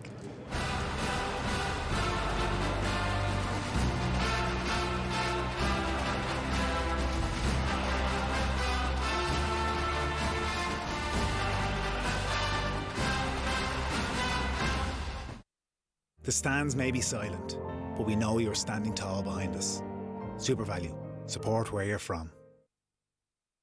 After a disappointing Six Nations climax, is it time for Ireland to bounce back? The Autumn Nations Cup, part of the Guinness Series, starts here. First up, old rivals at the Aviva before Andy Farrell's men take on England and Georgia. With 4 weekends of action-packed rugby to look forward to, can Ireland finish the year on a high? Ireland versus Wales, Friday at 6 p.m. on RTE2 and RTE Player. From moving out of the spare room to a place with space to spare. From first flat to first family home. From farmhouse to deep house. From a place you both call home to your working from home home. A new home is one of life's biggest moments, and we all know life doesn't always go to plan. That's why, at Bank of Ireland, our personalised mortgages can change if your life changes. When you're ready to make a move, we're ready to make it with you. Bank of Ireland. Begin. Share the moments that matter most with Air Mobile. With 5G in all 26 counties, 99% 4G coverage, and no limits data, we are connecting Ireland. Town, city, country. We are Air Mobile. 1, 2, 3. Connect more. Air. Let's make possible. It's flu season, and while anyone can catch the flu, it can cause serious illness in children. The flu virus spreads easily from person to person. That's why children, aged 2 to 12, can now get a free flu vaccine. It's given through a nasal spray and provides safe and effective protection from the flu. So don't delay. Book a free appointment with your GP or pharmacist and protect your family from the flu this winter. Visit hse.ie/flu for more information. At Liberty Insurance, we wondered, Car insurance, what's important for you? I always go third party. Kind of boring, but you've got backup, you've got cover. Windscreen cover is very important as well. Breakdown assistance would be most important for us. Inside cars are a mystery to me. Well, I can't even fix a tyre. Liberty Insurance puts you in the driving seat. Only pay for what you need at libertyinsurance.ie. It's good to have that choice that we can pick and choose what we do want. Take control with Liberty Insurance. Woo! Ready for the real world! Lisa is getting her Christmas shopping done early at Amazon. So come December, she'll get to be Christmas Lisa. And everybody loves Lisa. Never change, Lisa. Never change. Is your TV lacking something?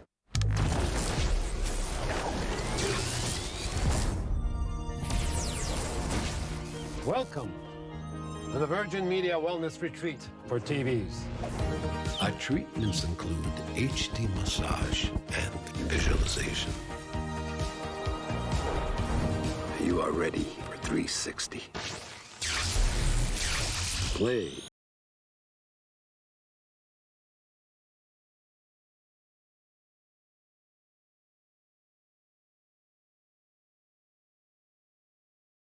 On. Amazing. Sign up to Air today and get gigabit fibre broadband this Christmas from $29.99 a month for 12 months. A new chapter. And get Amazon Prime Video on us for a whole year, streamed straight to the heart of your home. Plus the Air Sport Pack free, all with Ireland's #1 broadband provider.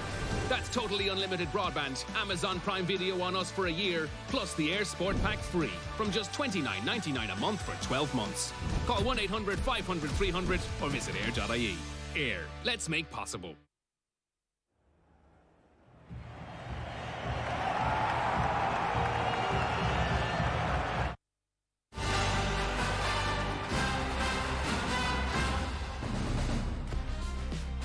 Just 3 weeks ago, Mark Keane signed a new deal with AFL side Collingwood, and today he put Cork into the Munster final at the expense of one of the favourites for this year's All-Ireland, the mighty Kerry.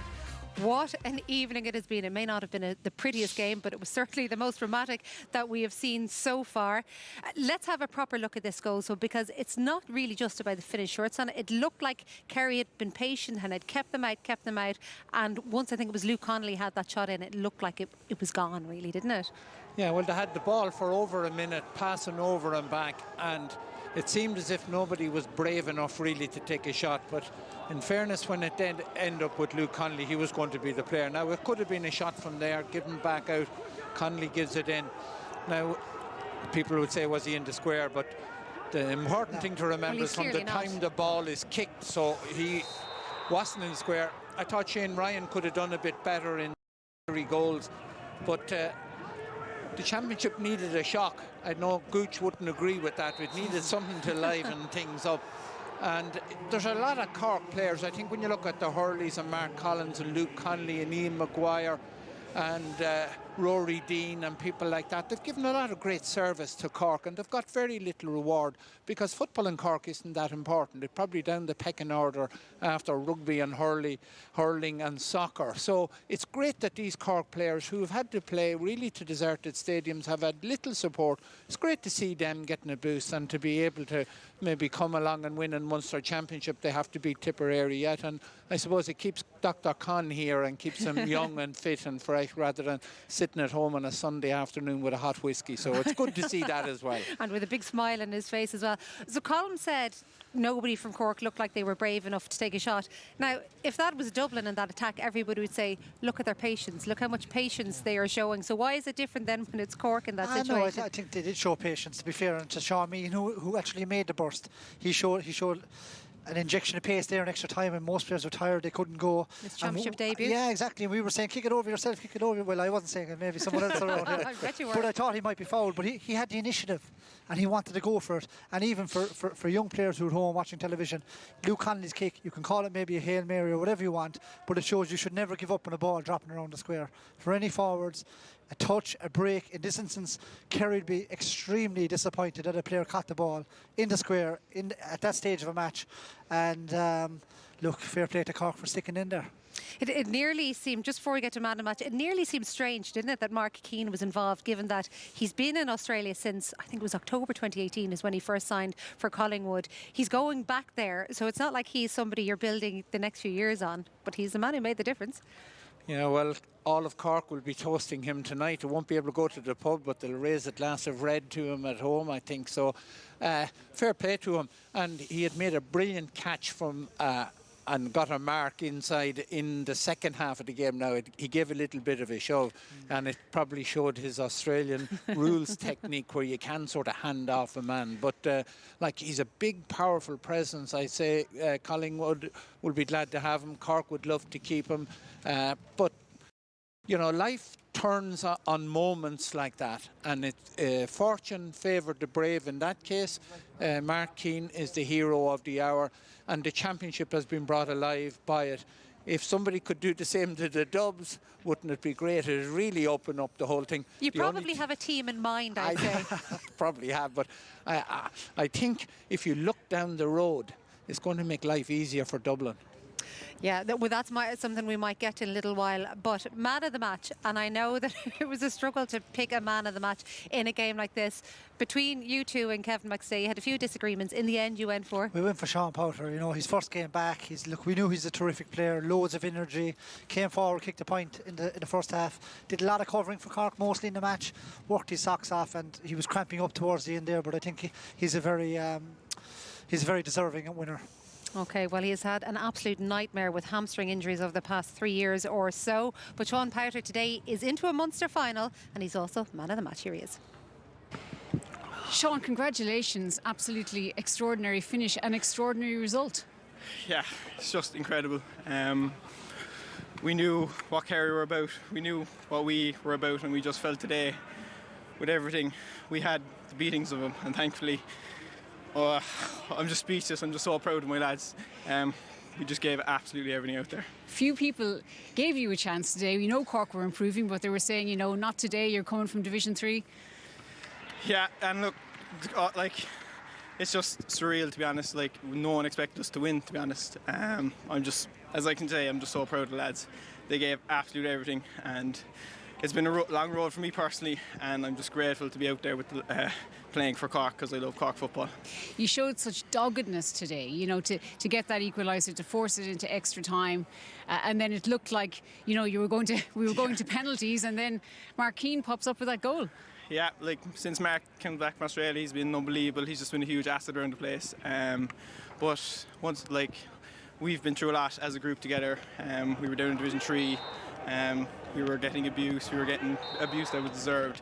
And I'm just thankfully we finally got over the line now, and hopefully we can use this as a stepping stone for future success. And to beat Kerry for the first time in Championship in 8 years? Yeah, it's always nice to get one over the neighbour. It's just a pity the Cork fans aren't here to celebrate with us. And you've 2 weeks now, and then you're into a Munster final against Tipperary. Yeah, like we know what Tipperary are about as well. We've played them Division 3, Division 2 all the way up, and it's been nip and tuck with 1 point each way. So we'll just get the body right now for Tuesday, and we look forward to a Munster final against Tipperary. Well, congratulations, you are the AIB man of the match. Well done, Sean. Thanks very much. How can you think that sport isn't all that important when you see a smile like that and what it means to somebody to achieve something like Cork and Sean Páirc did today? Just pick up though on Colm O'Rourke's point there about how this alters the All-Ireland scene now. Yeah, well, it's opened things up. Look, I thought at the start of the championship the Dubs were still the top dogs. They certainly are that, based on last night's performance. Mayo have showed something today. Yeah, but you two both wrote them off earlier. After yeah, the but game. we're talking about contenders now. One of the major contenders has gone, Joanne and Kerry. So who steps into that plate? Talk will be about Mayo. Can they do it? But I don't think anybody is going to beat Dublin this year.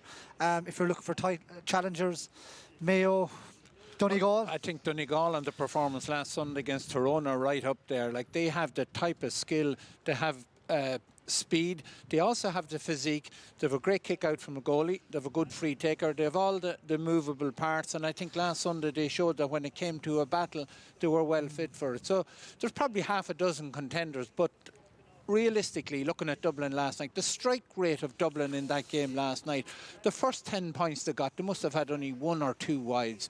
Exceptional accuracy. When you look at Mayo today, the first half, I think their accuracy was at something like 49%. Dublin were running at something like 80% in the first half last night, and that's where they open up a gap on everybody. Okay, but of course, as we know, big shocks can happen, and the Kerry manager, Peter Keane, knows that only too well. He's with Claire. Peter, I imagine you've come from a shell-shocked dressing room in there. Just give us your initial reaction. Obviously, this is not where you expected to be on this evening. Obviously, look, Claire, there's no doubt about it. It's disappointing. But I suppose, look, you have to congratulate Cork. They never let us get away. I suppose when you're hanging on like that, you know, it's always dangerous for a goal, and that's what happened to us. So, look, we are obviously disappointed.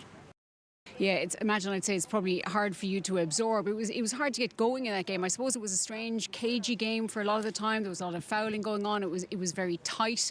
But you never were able to pull away, and I suppose there was a lot of missed chances, not as clinical as you might have liked, obviously. Yeah, I suppose, look, you know, we'll just have to look at ourselves, really, you know, that we had plenty of opportunities and just didn't put them away. And ball retention, maybe a bit of game management towards the end. But look, that's just something we just have to go and learn from. Did you think maybe when you got into the extra time that maybe your experience would tell? Well, I suppose, look, we were 2 up, you know, and had chances to go even further up, if not mind the ball, you know. But look, it happens, and it happened to us, and we just have to suck it up and get on with it and congratulate Cork and wish them well for the rest of the year. Obviously, you're a team and a side with big ambition, so what have you said to the players in there, or has there anything been said in the dressing room as yet? Yeah, we'll have a chat now in a few minutes. OK, Peter, thanks for coming out to talk to us. All right, Claire, thank you. Oh, so tough for Peter Keane and for all his players and management team as well, and such a difficult year for everybody as well. Such a big year for Cork though, and especially, Colin, when you think about what they've had to put up with. They were relegated to Division 3 last year. They were roundly hammered for that. They were criticised for leaking an awful lot of goals down through the years, kind of laughed at for producing their document that had Corkness in it, and now look where they are. It is just one championship win, but Yeah, well, I thought the document was a bit of a laugh anyway. I didn't think there was a sort of a Corkness. I thought that was over-egging things a bit now. But at least they've produced a performance of spirit, of heart and determination, which they didn't at times in the past. And like we have all been looking at Kerry with 4 All-Ireland winning minor teams and expectations very high that they were going to come along, and when as soon as Dublin were moved aside that Kerry would dominate. Well, now we have a new contender and it's great to see. And again, I would emphasise, Cork players playing football for Cork is not an ego trip by any means, because you don't get much support, and they were probably open to public ridicule going down to the 3rd division. Well, and I'd say a lot of Cork supporters now are saying, I wish we were there to cheer them on today. Absolutely, and of course it's all built as well upon such great success that they have had in recent years at minor and under 20 level as well. But that is all we have time for from Páirc Chaoimh. A big thank you to Colm and to Colm. Des will and analysis of all the weekend's main championship action from 9:30. In the meantime, we can all wonder if perhaps we may have seen the 2020 All-Ireland champions on display this afternoon here in Cork or up in Hyde Park, or does it look even more likely than ever that the Blue Army, who began their march in Laois last evening, are looking like the most likely candidates? From all of us here.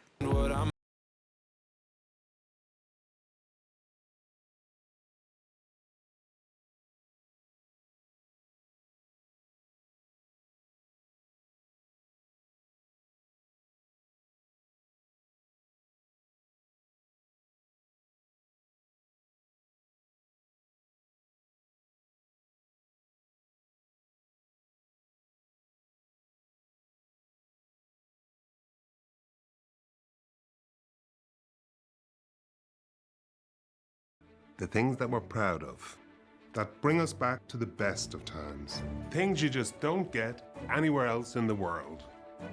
Or curry chips on the way home from a match. That's a national treasure. And now there's one you can have at home. Chef Chip Shop Curry Sauce, Ireland's newest national treasure. Ooh, ah.